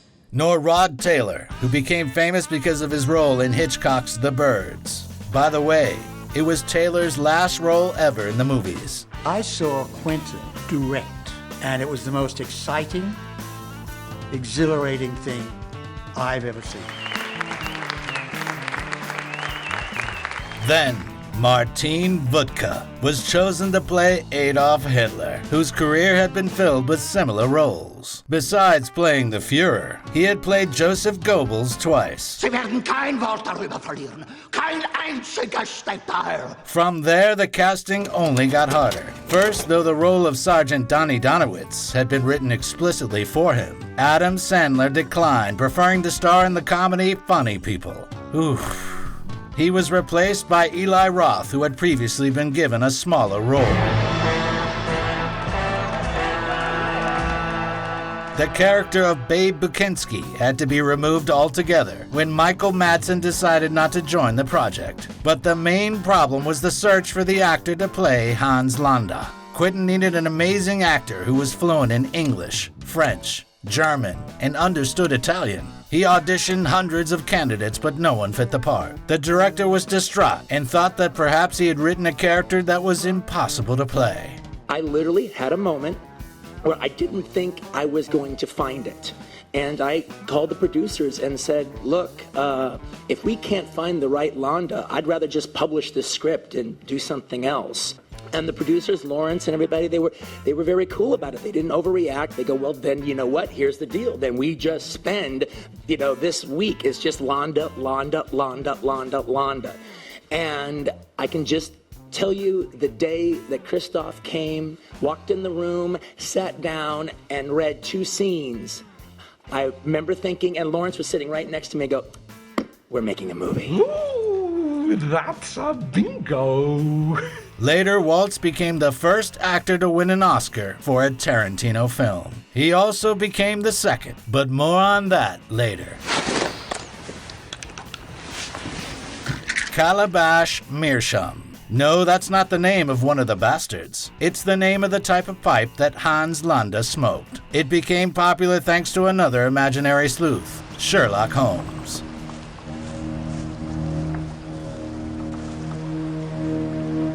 And it was undoubtedly a reference to the amazing abilities of the Standartenführer. So you're the Jew hunter. I'm a detective. A damn good detective. Shooting for Inglourious Basterds began on the 9th of October 2008 and lasted 120 days. Take 5. Humiliation. Take 1 mark. I am not dead. I just pretended. Now I'm gonna go after him and I'm gonna kick his fucking Nazi balls.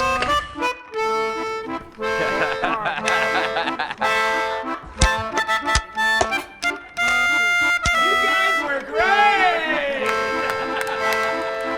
Let's do it one more time. Let's go. Why? Because we love making movies! The most dangerous scene to shoot was the death of Brigitte von Hammerschmark. Tarantino never liked the way film depicts choking scenes, because you can always tell that the actors are faking it.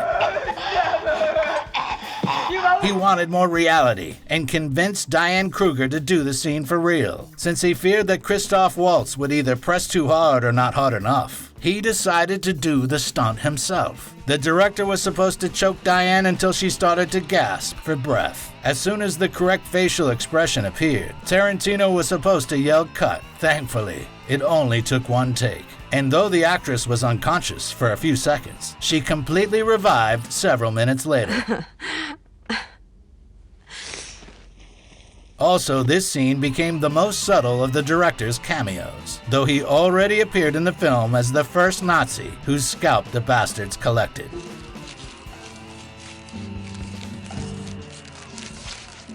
Inglourious Basterds premiered at the Cannes Film Festival on the 20th of May, 2009.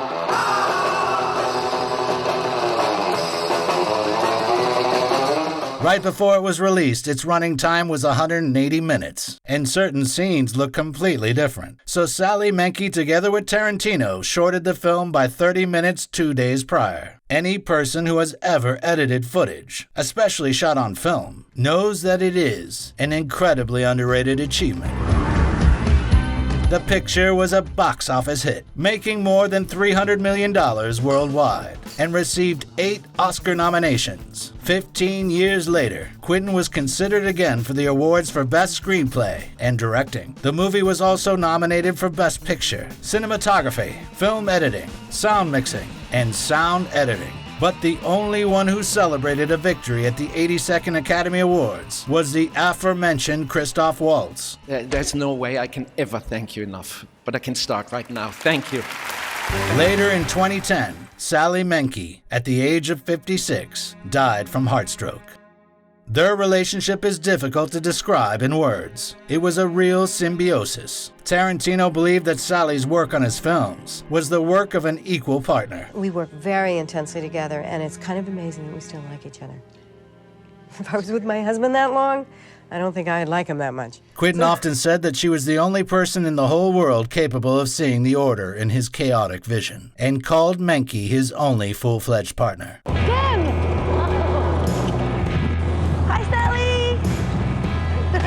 Hi, Sally.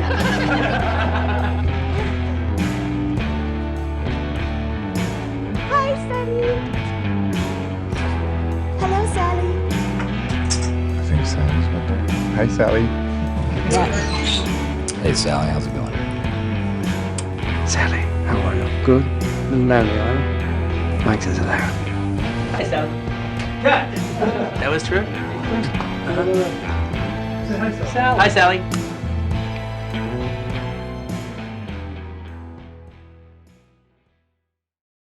All this time, we've avoided the subject of Quentin's personal life. Why? Not long ago, he gave journalists a perfect description of his stance on the subject. I'm not saying that I'll never get married or have a kid before I turn 60, but I've made a choice so far to go on this road alone because this is my time to make movies. But it's worth mentioning that over the years he had flings with Mira Sorvino, Sofia Coppola, Shar Jackson, and Julie Dreyfus. But he met his one and only in 2009, while on a promotion tour for Inglourious Basterds. In Israel, he met Daniela Peek, daughter of the famous musician Zvika Peek.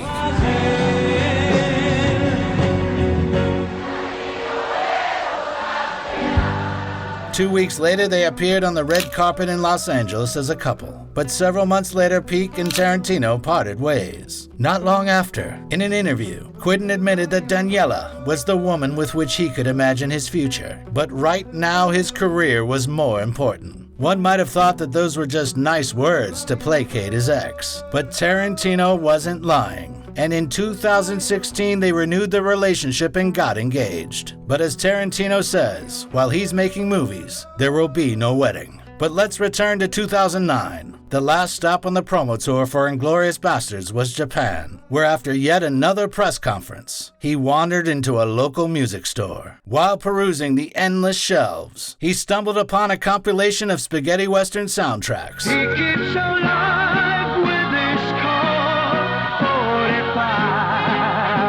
He just happened to be working on a book at the time devoted to the reviews and directing of Sergio Corbucci, creator of the movie The Con Artists, who rose to fame thanks to the spaghetti westerns like Django. Django, have you never loved? It was nothing short of a sign from the universe. He bought the CD, returned to his hotel room, scanned a few pages of his draft, turned it on, and spent the rest of the night writing the introduction to his next film. Who's that stumbling around in the dark? State your business or prepare to get winged. He spent the next 2 years working on Django Unchained. The final version was ready in May of 2011, and by November they had begun casting. It started off with Christoph Waltz rejecting the role written just for him. Dr. King Schultz, the similarity of the character to the actor himself deterred him, but Quentin insisted and said he just wouldn't take no for an answer. Christoph gave in, but on one condition. His character wouldn't do anything bad on screen. Quentin agreed by sending Waltz a handwritten note which read, of course, Mein Herr, Q. Oh, very well.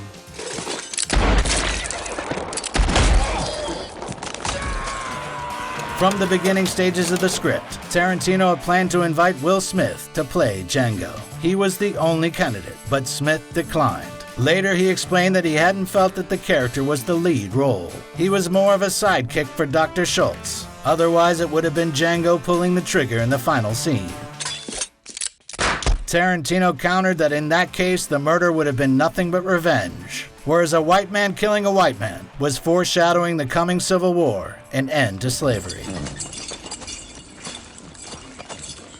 And though Smith called the script brilliant, and not once, he never regretted his decision.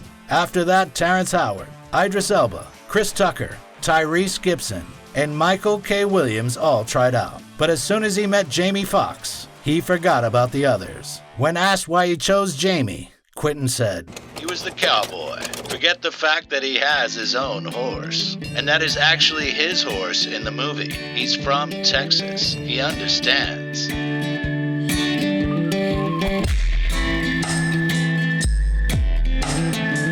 He's gonna let me pick up my own clothes.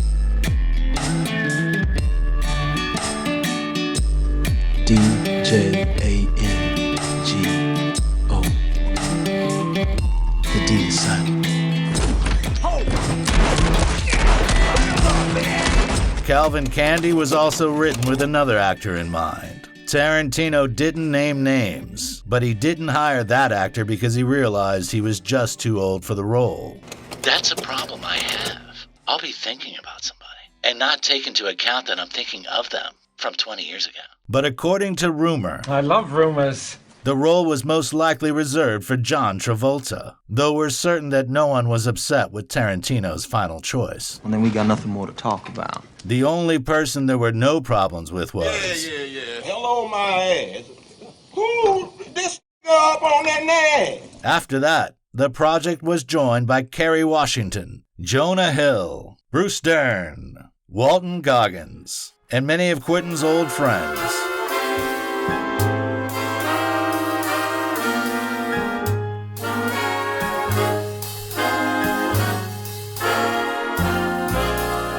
And of course, Quentin's cameo.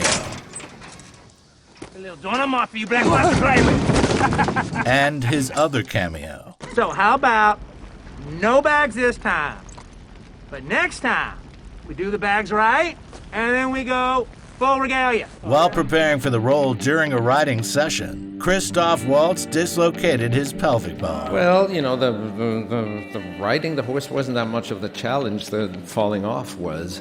Quentin was afraid that he would have to delay shooting, but after rereading the script realized that he only had to change a few lines to move Schultz from the back of a horse to a carriage bench. In the end, it only added to the film. Calm yourselves, gentlemen.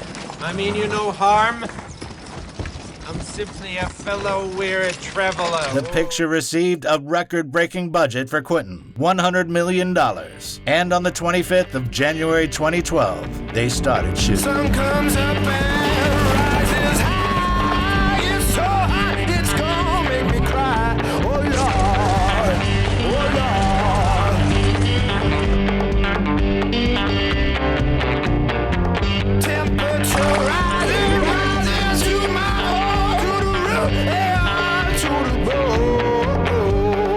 very first day, the director had to have an enlightening conversation with Jamie Foxx. I'm reading my lines like, yeah, and he said, cut. Could I talk to you for a second? Close the door. What the fuck is that? I said, what you mean? Listen, all of this shit, you have to be a fucking slave. You come in with your fucking Louis bag and your fucking Range Rover and your fucking Jesser. I'm so fucking, you're not Jim Brown. He's a fucking slave. And then he becomes the hero. But lose that shit. Door swings open, he walks out. What's your name?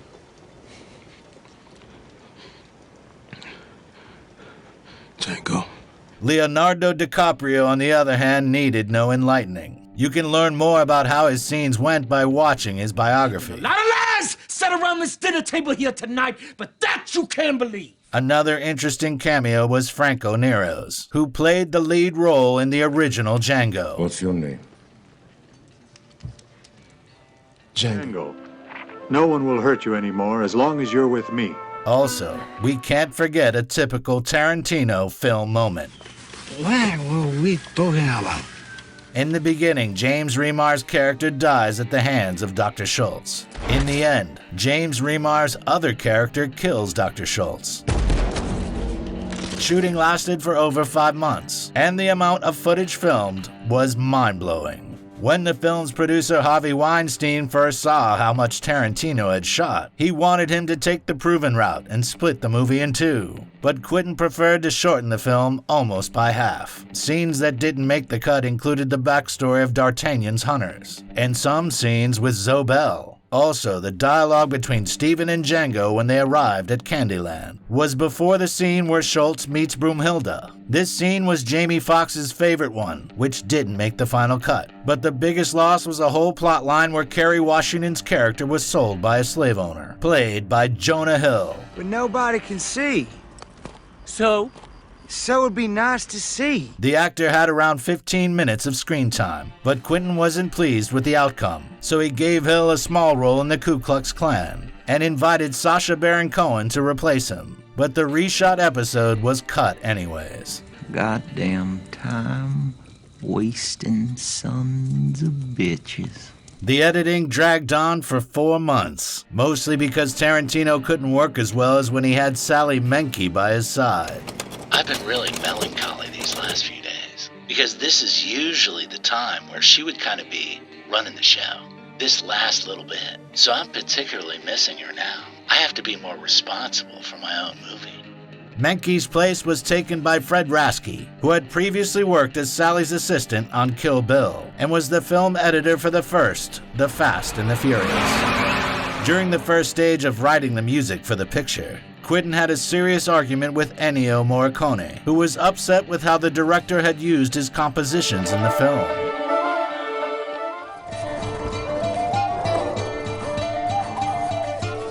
And vowed never to work with Tarantino again. However, 3 years later, he broke his vow, and for the first time in his career, at the age of 86, won an Oscar.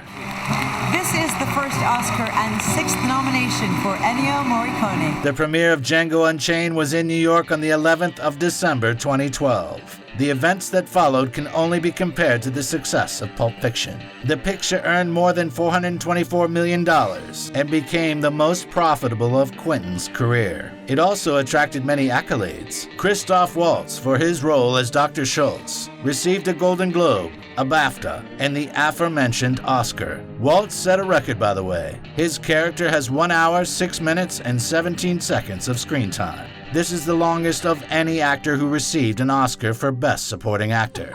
Astonishing. Quentin was also not forgotten. For the screenplay of Django, he received a Golden Globe, a BAFTA, a Caesar Award. And 18 years after Pulp Fiction, he took the Dolby Theater stage once again to receive his prize. Thank you very much. I love this. I love the competition. You guys are all wonderful. Peace out.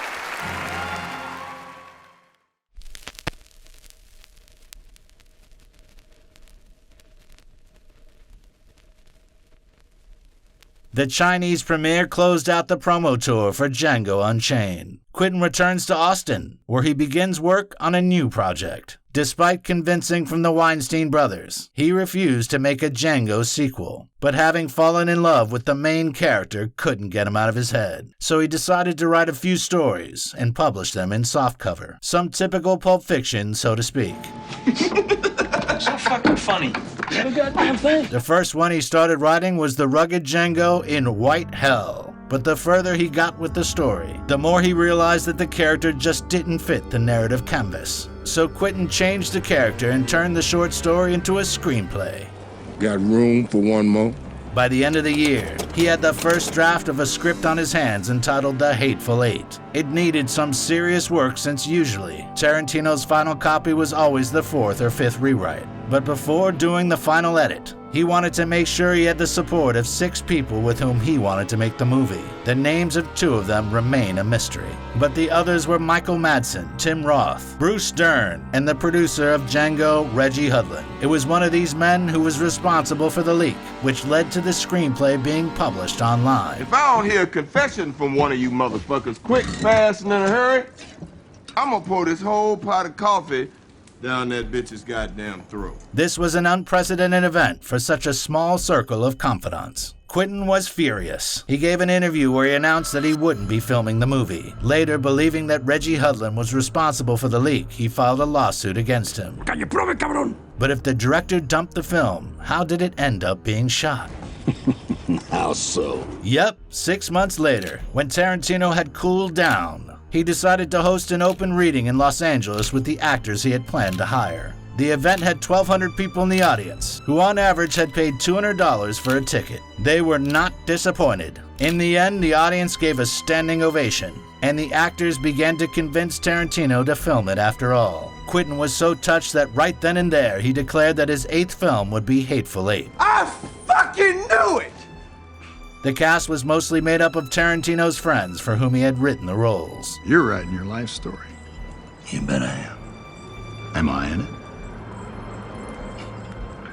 You just entered. The choice of Kurt Russell for the role of John Ruth the Hangman was an interesting one. Tarantino mentioned several times that Hateful Eight only referenced 2 films, Reservoir Dogs and The Thing. There's a storm hitting us in 6 hours. We're gonna find out who's who. And Kurt Russell was the lead role in the second. The rest of the connections are easy to follow. The heroes don't trust each other while being trapped in a closed space because of a snowstorm.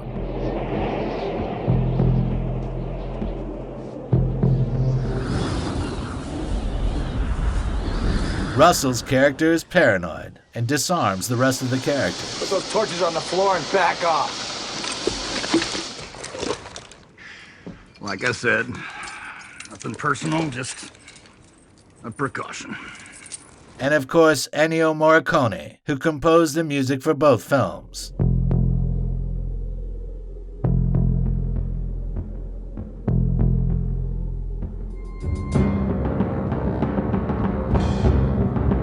By the way, because he was pressed for time, he had to give Tarantino unused music which he had written for The Thing, but which had been gathering dust on the shelf for more than 30 years. This is a once in a lifetime thing, and I'm just happy to have a front row seat. Not counting a few small roles in Demian Bashir and Channing Tatum, the main role of casting was to find an actress for the role of Daisy Domergue. You don't know nothing about this fella here. Nope. Don't even know her name. Nope. Rumors tied the role to Jennifer Lawrence and Uma Thurman. But Quentin did as he had often done in his career. He chose an actress whose glory days seemed to have passed. Hey, little apple blossom. Jennifer Jason Leigh. A lot of times this town or this business really only looks at your last 3 projects. Quentin is the exception to that. He looks at your whole body of work. He would talk to me about moments I had in flesh and blood, as though they were yesterday. Hush, soldier. Don't tell them. I beg of you. He's that thorough, and that's just how his brain works. When he looks at you, he doesn't see just what you did the last 2 years. It's symbolic that a few months before casting, Jennifer had attended the reading of the script as an audience member. That's why this chapter is called Domergue's got a secret. Before filming began, Quentin insisted that the movie be filmed on some incredibly rare equipment. They used cameras and lenses which had been used to film Ben-Hur. The exact lenses. They were restored and tested over 6 months to make sure they were ready to be used in extremely cold temperatures. Hateful Eight became the 11th film in the history of cinematography to be filmed in Ultra Panavision, which has an aspect ratio of 2.76 to 1. Ultra Panavision. When you absolutely positively got to wow everyone in the room, except no substitutes.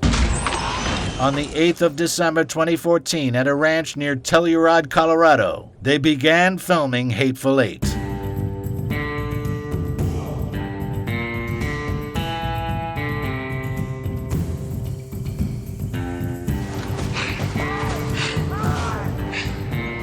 Considering there's a blizzard going on, whole lot of fellas walking around, wouldn't you say, Major?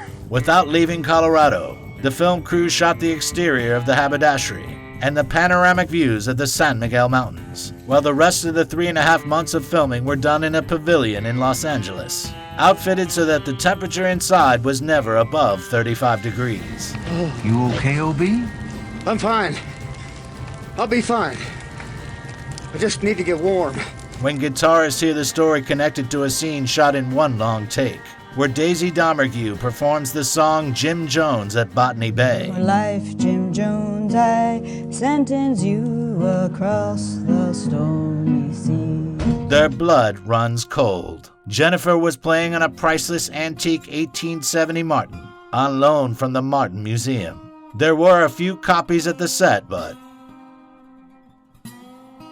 you're never going to cut a scene until Quentin says cut, and Kurt thought it must be a dummy guitar.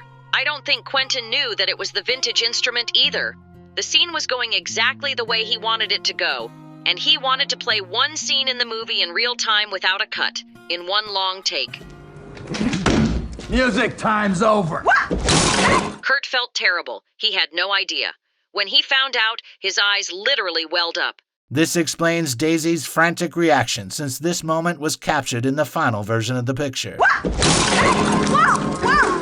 And though the insurance covered the cost of the damage, representatives of the Martin Museum said they would never again allow one of their guitars to be used for a film. No!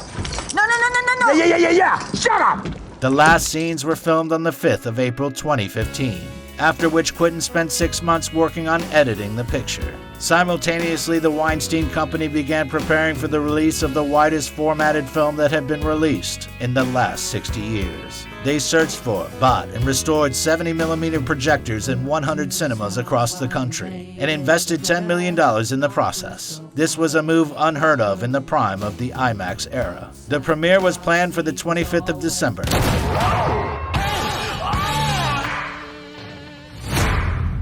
4 days before that, Tarantino got his star on the Hollywood Walk of Fame, and everything seemed to be going great. He's all about making films that make you happy, because we went to the movies to be happy. The first showing of The Hateful Eight was supposed to be at the legendary Los Angeles Cinerama Dome. It was one of the few theaters in the whole world equipped for this type of film, and had a deep symbolic meaning for Quentin, who had been going to it since he was a child. But then...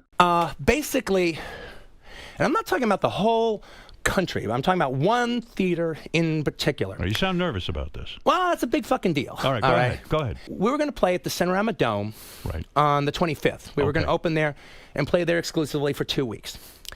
And Star Wars was going to play the 2 weeks before us. And I grew up in Los Angeles, so I think of the Cinerama Dome as a real big deal and imagine seeing it at the Cinerama Dome. Means something to you. Exactly. Right. Disney, who owns Star Wars, decided, well, you know what? Maybe we want to play throughout the entire holiday season. We're going to go to the Cinerama Dome and say that they can't honor their contract with us to show The Hateful Eight.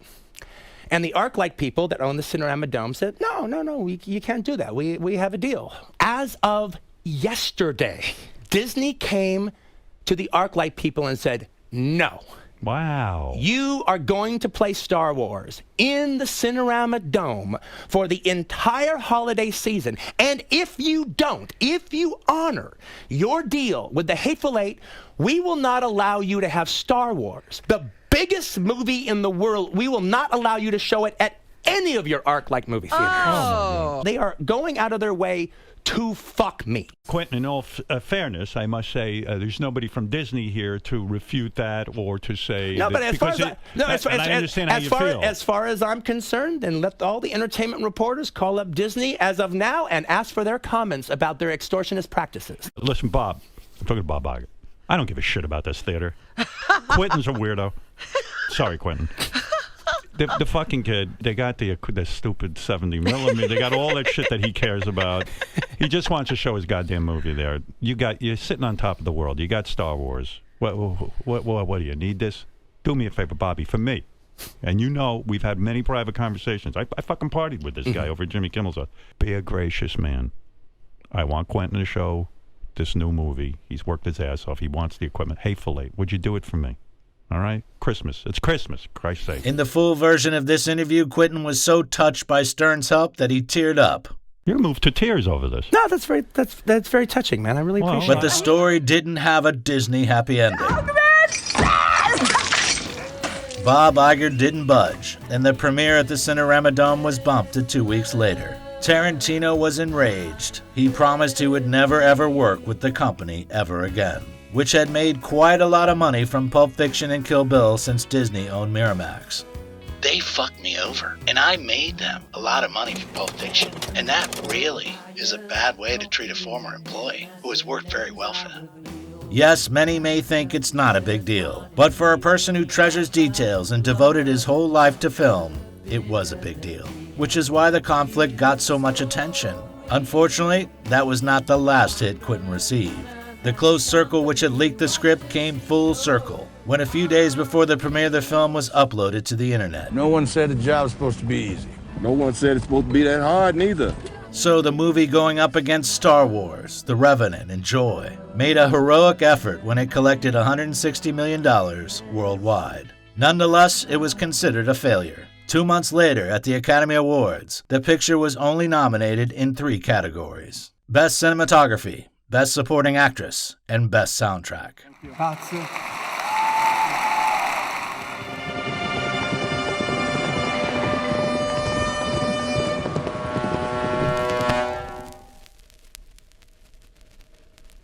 After the promo tour for Hateful Eight ended, Quentin began developing an idea that had been at the front of his mind for the last 8 years. The movie would tell of Los Angeles in the 70s. I've been working on this script for 5 years, as well as living in Los Angeles County most of my life, including in 1969, when I was 6 years old. I'm very excited to tell this story of an LA and a Hollywood that doesn't exist anymore. Quentin Tarantino never rushed back into the director's chair, but rather wrote for pleasure and carefully prepared for new projects. 100%. For decades in his free time, the author would jot ideas down for a future novel, which he never planned on publishing. It was a simple story used to exercise his style, and at the same time tell the story of Los Angeles in the late 1960s. A carefree time in Quentin's youth, yet packed with events for Hollywood. The text sparkled with hundreds of references to famous personalities working in that dream world, and created a world filled with homages and quotes. The fuck are you talking about? Hundreds of pages of random notes with unconnected scenes turned into the script of his 9th film while shooting Inglourious Basterds. I was part of Operation Kino from the very beginning as a double agent. One of the members of the star-studded cast who Quentin wished to remain anonymous asked him to hire his stunt double. They had worked together for 20 years. Despite the fact that the stunt didn't require a double, the director agreed, and when he saw the pair on set, he realized that this was probably their last job together. They probably once looked so close to each other, you could do a close-up on the stuntman. But that was not the case anymore. Quentin was amazed by the sadness and melancholy of the duet. The unavoidable finale of their relationship inspired him to create the main characters for his future film about Hollywood. In the 60s, these people were basking in fame. The public considered them to be the stars of cinema and television. And they had no idea that in a few years, they would be replaced with hundreds of talented, ungroomed, bearded men who would exchange horses and whiskey for motorcycles and marijuana. This is how the main idea for his future movie appeared. That breaking point in the history of American cinematography. The waning of the golden era. The revolution of film schools in the apogee of that period. The terrible murder of Sharon Tate by the Manson family. In California, 5 members of a so-called religious cult, including Charles Manson, the guru or high priest, have been indicted in the murder of Sharon Tate and 6 others. When Quentin finished developing their characters, the duet and their backstory seemed so interesting to him that he was considering filming them without a plot. They were remarkable people whose routine would entertain the viewer even without the typical twists and turns. So in 2016, after the promo tour of Hateful Eight and a few award ceremonies, Tarantino seriously started casting for his next picture. At the same time, his longtime friend Harvey Weinstein found himself at the center of the biggest sex scandal in the USA. Harvey, are you sorry? The lawsuits continued till the 11th of March 2020, when Harvey was found guilty and sentenced to 23 years in prison. Despite the moral aspect and societal resonance, the event affected the typical methods of Quentin's filmmaking. Every picture made by Tarantino had been produced by Harvey's studio, but because of the scandal, the director had to find new investors. Why should that surprise anybody? When the hell has America, ever been fair? We might be right every once in a while, but we're very rarely fair. Several studios bid for the project, including Warner Brothers, Paramount, and Sony. The last studio provided the best conditions.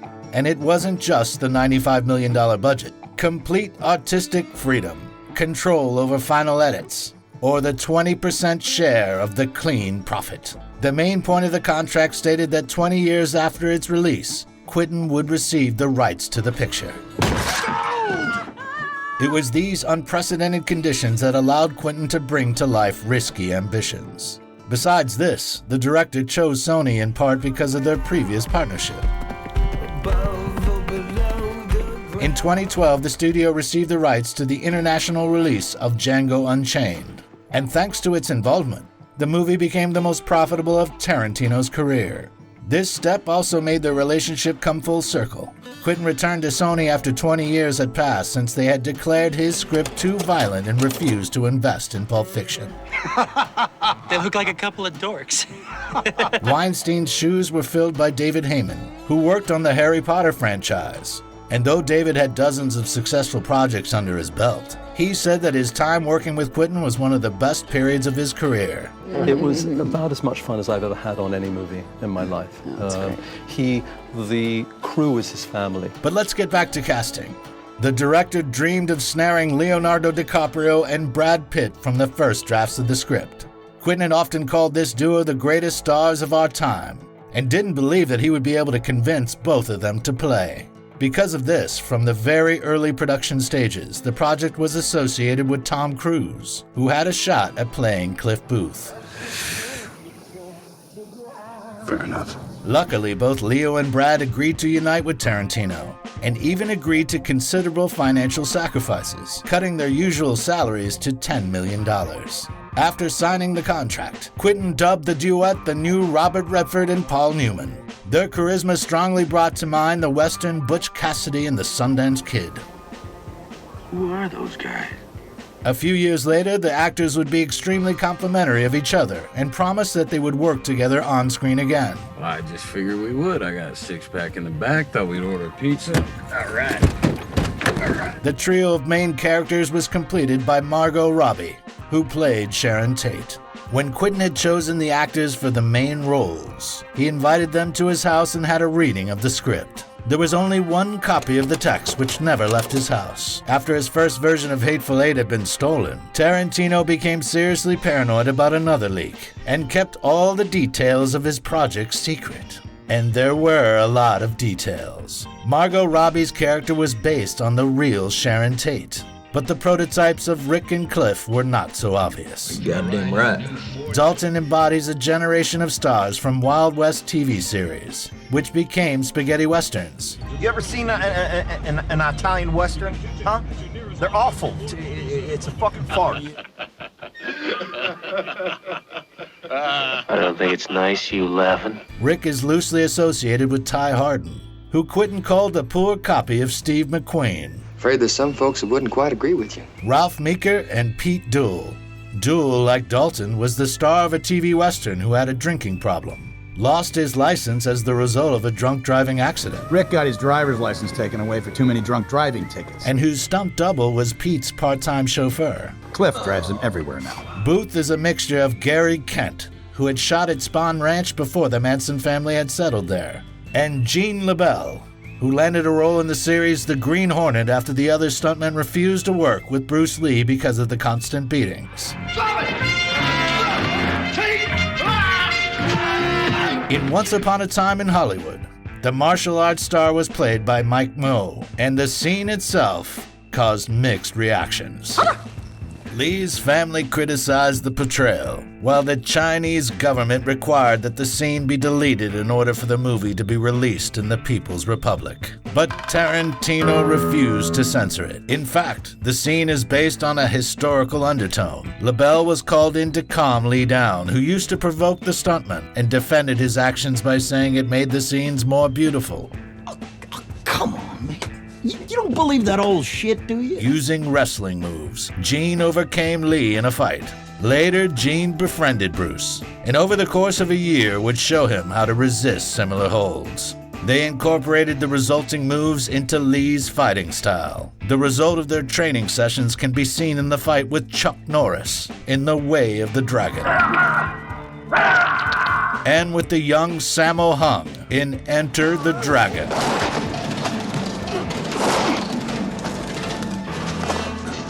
LaBelle became Bruce's favorite stuntman because he never complained about the ferocity of the hits.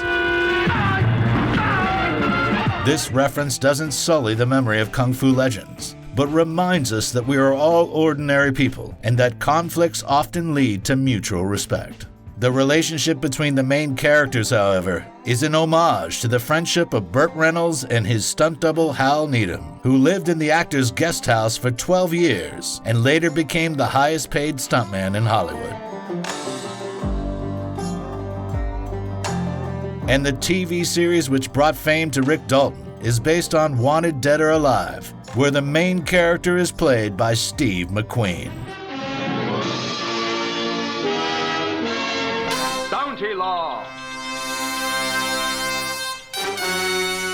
Starring Rick Dalton. It was because of this comparison that DiCaprio almost got a role in The Great Escape. Never had a chance. 10 days isolation hills. Captain Hill. McQueen's name also made it into the list of celebrities who were supposed to be killed by Charles Manson. On the 8th of August, 1969, Steve almost went to Sharon Tate's house, but had a change of plan at the last minute. McQueen also makes an appearance in Tarantino's film and was played by Damian Lewis. The aforementioned Burt Reynolds was portrayed by James Marsden.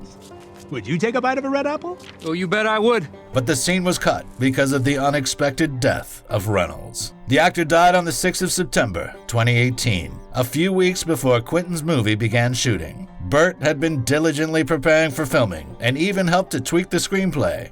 The line about Cliff's appearance was a hint from Reynolds. You know you're kind of pretty for a stuntman.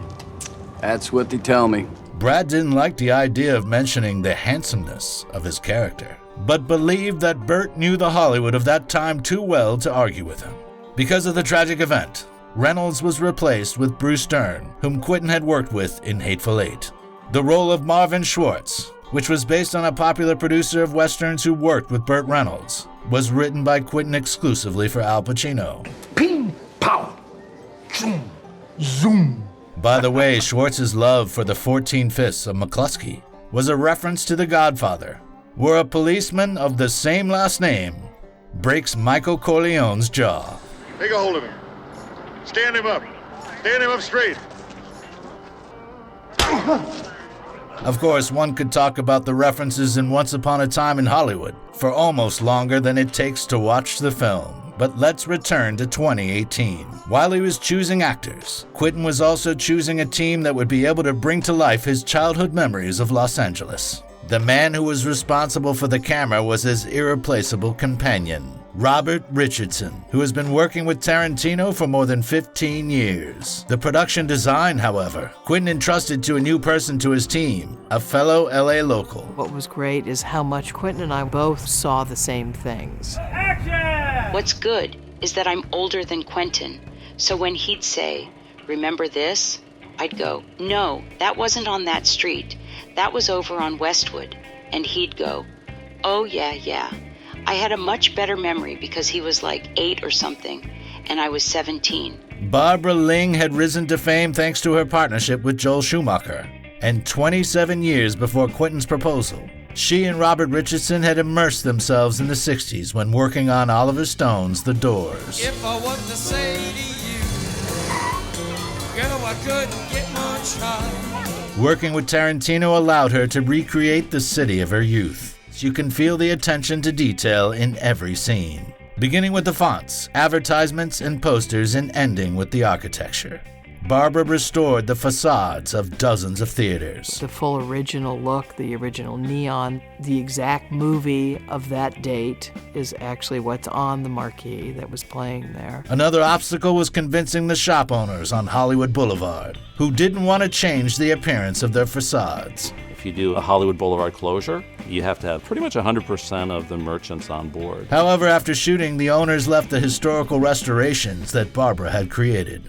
But Quentin's favorite location was Spahn Ranch. One of the best sets I ever had of any of my movies was rebuilding the Spahn Ranch. And we did a wonderful job casting those gals. It's scary, and it is creepy. We're not doing anything to make anything scary or creepy. It just is. It's a wonderful alchemy we captured, and I didn't break the mood. This scene showed Quentin's ability to incorporate classic film achievements into his movies. The famous scene depicting the attack of a village in Apocalypse Now is edited so that after the helicopters appear, they appear in every scene after, at least in the background. Tarantino uses this same move at the Spahn Ranch, although instead of Hueys, there are dogs running around in the background. Also, the barking never stops for a second. Besides this, some of the decorations are allusions to Quentin's previous films. The wall at the airport is identical to the one at the beginning of Jackie Brown.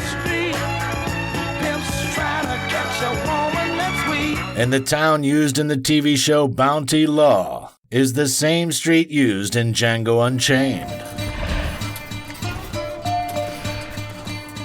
The opening scenes of Once Upon a Time in Hollywood are full of Tarantino's beloved allusions. While he was searching for a location, the director visited the house of Lee Van Cleef, who had a gigantic portrait of himself hanging in his garage. This design element both intrigued and unsettled Tarantino, and he immediately added a similar element to the parking lot at Rick's house. By the way, Van Cleef is a star from films directed by Sergio Leone, whom Tarantino believes to be the best maker of spaghetti westerns in history.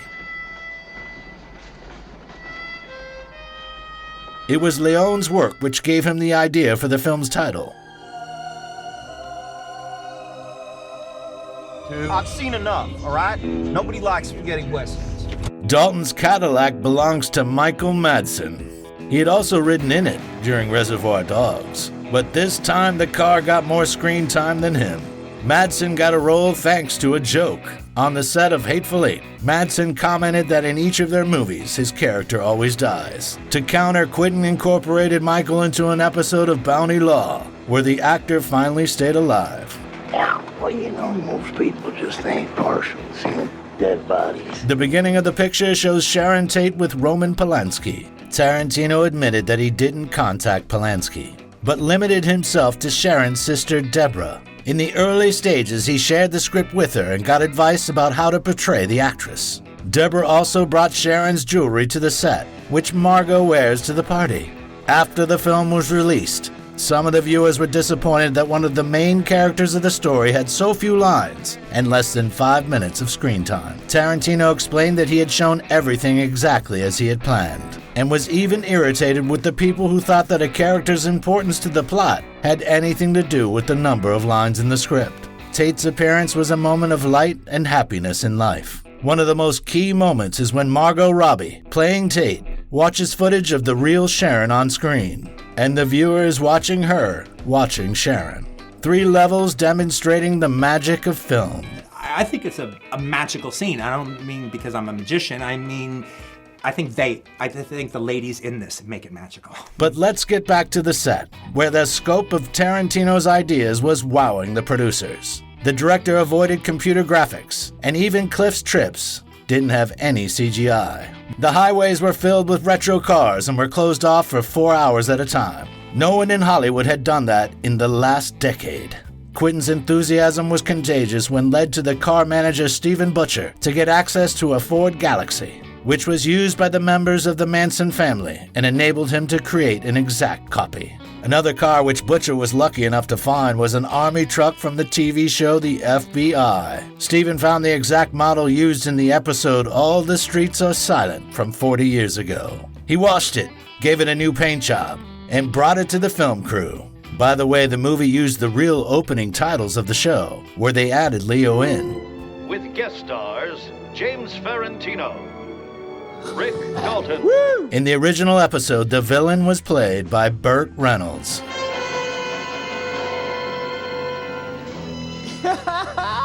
Robert Richardson said that the highlight of his career was filming the scene in the restaurant where he captured DiCaprio, Pitt, and Pacino in one frame. During this conversation, there are a few flashbacks, including the song Green Door, which was only Leonardo's 3rd attempt at singing in front of the camera. Pull the mask off the old Lone Ranger and you don't mess around with Jim. My flying machine and it's up she goes, up she goes. Also, Leonardo's genuine reaction to the flamethrower. All right, that's too hot. Anything we can do about that heat? Rick, it's a flamethrower. Yeah. Another improvisation was Cliff Booth's phrase. You're Rick fucking Dalton. Don't you forget it. A phrase which Pitt himself heard at the dawn of his own career. In the mid-90s, the actor had a tag-along acquaintance whom Brad would characterize as your average freeloader. He was of absolutely no use except for the fact that when Pitt would start to complain about the setbacks in his career, the guy would say to him, "Hey man, don't forget, you're Brad fucking Pitt." And you know what? It soothed me. It soothed me. This scene was based on the pilot episode of Lancer, and besides Dalton, all the characters were from there. Long time, Johnny Madrid. Yeah, long time. Care for a drink? Yeah, sure. After you, DiCaprio. Sam Wanamaker was portrayed by Nicholas Hammond, who had begun his career in the 60s. I'm Friedrich. I'm 14. I'm impossible. Absolutely fantastic. I loved it. While the main heroes of the show, Johnny Madrid and Scott Lancer, were played by Timothy Oliphant and Luke Perry. My valise, please. Good man. On set, DiCaprio spent a few hours with Luke talking about the Hollywood of his childhood. In the 90s, DiCaprio believed that Perry was the modern-day James Dean and the biggest star of television. Okay. Unfortunately, on the 4th of March 2019, Luke died from a stroke. The depiction of Lancer would become his last appearance on screen.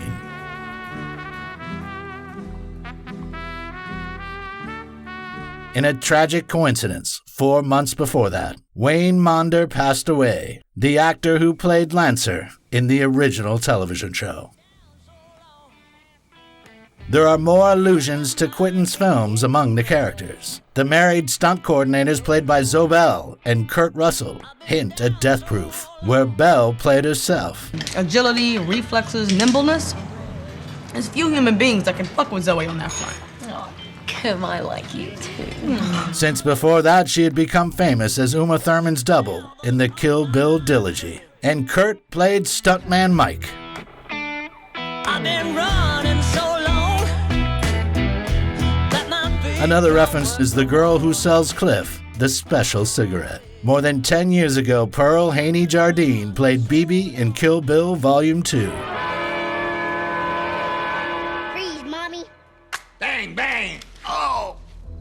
Each character is important in the narrative, but Charles Manson and his family were unusual antagonists. They were pure evil personified. Damon Herriman played the head of the popular Hollywood sect twice that year, playing in Tarantino's film and also in David Fincher's TV show.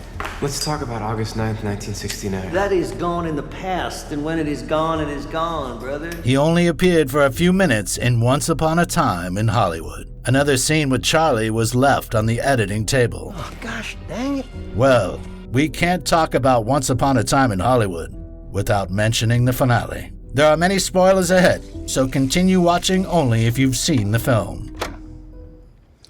Why not? The culmination begins with the appearance of the foursome from the Manson family. In Quentin's interpretation, Mia Hawke's character gets cold feet and runs away, although in real life Linda Kasabian stays in the car. Later, her testimony helped to convict Tex Watson, Patricia Krenwinkel, and Susan Atkins in court.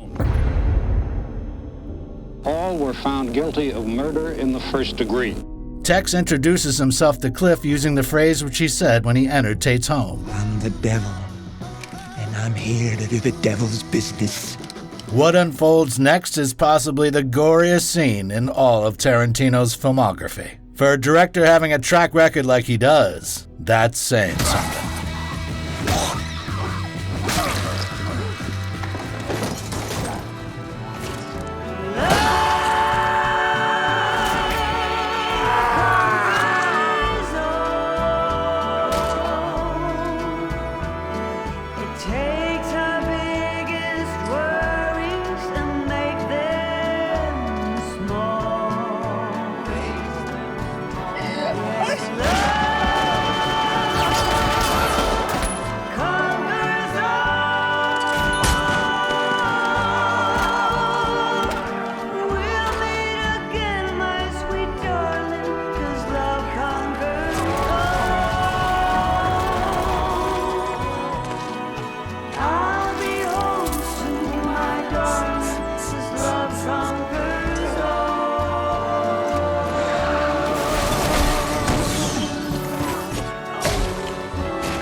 Sadie, by the way, the character for which Tarantino reserved with the worst death, was the most bloodthirsty member of the sect. When the characters finish with the Manson followers, music from the western The Life and Times of Judge Roy Bean comes on.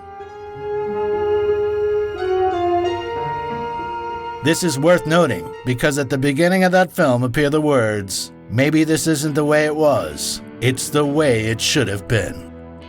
Once again, Tarantino used the finale to rewrite history. Last time he eradicated the Nazis, and this time he not only saved the lives of Sharon and her friends, but also the era of peace and love. The violence of the Manson family put an end to the trends of long hair and going barefoot. After the lawsuit against the murderers, no one wanted to look like a hippie. Today the magic is gone. Aimless and disorganized, the hippies have fallen prey to their own free spirit. Free love, free drugs, and too much free publicity have gradually corrupted them. So instead of the usual story based on real events, where the viewer is filled with grief at the looming ending, Quentin got even with the villains. He got his revenge on the violent killings and terror which fettered Hollywood and brought an end to a happy, carefree childhood.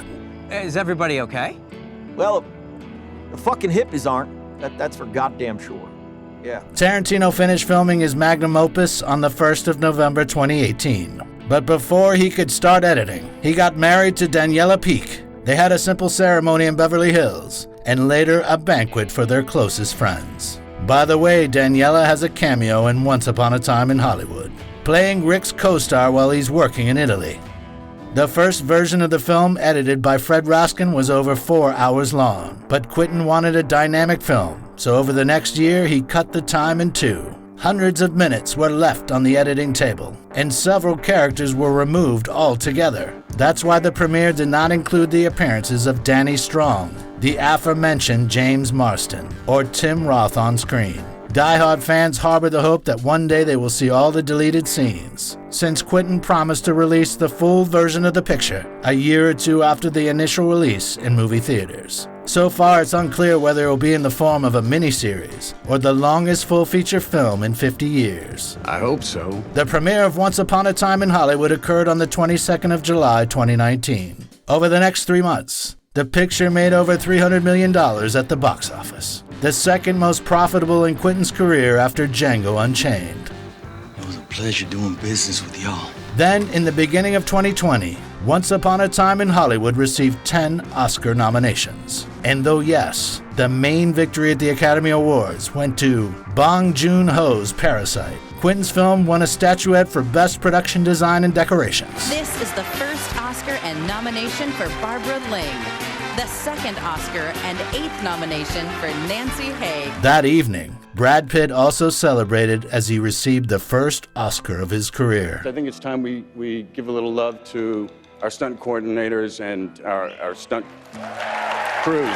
It's interesting that Pitt celebrated the victory in the Best Supporting Actor category, despite the fact that he spent no less time on screen than DiCaprio. Talking about you're a stunt double. Come on now, shit. And while the main prize seemed to be taken out from Quentin's nose, his sadness didn't last long. Certainly not longer than 2 weeks. On the 22nd of February, the director received a much more important prize. In Tel Aviv, Daniela bore him a son. The boy was called Leo.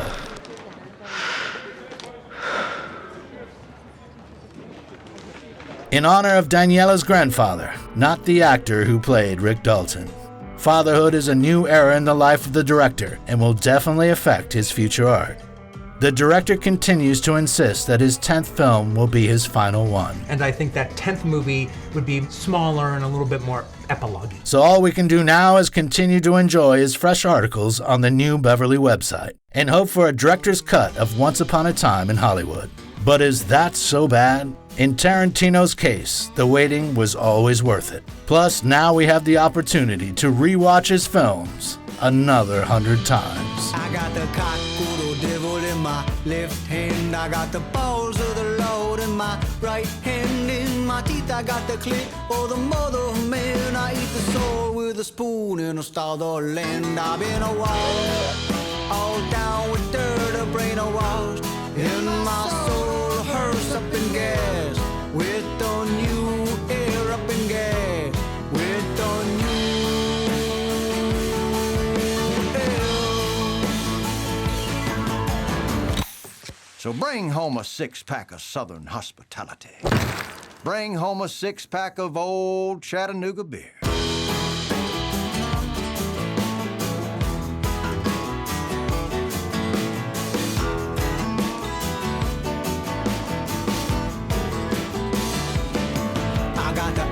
A snake in a fist fight, and there ain't nothing that I done have felt so right. I've been slow-mo to the romance. I flipped my hat and then I told my pants.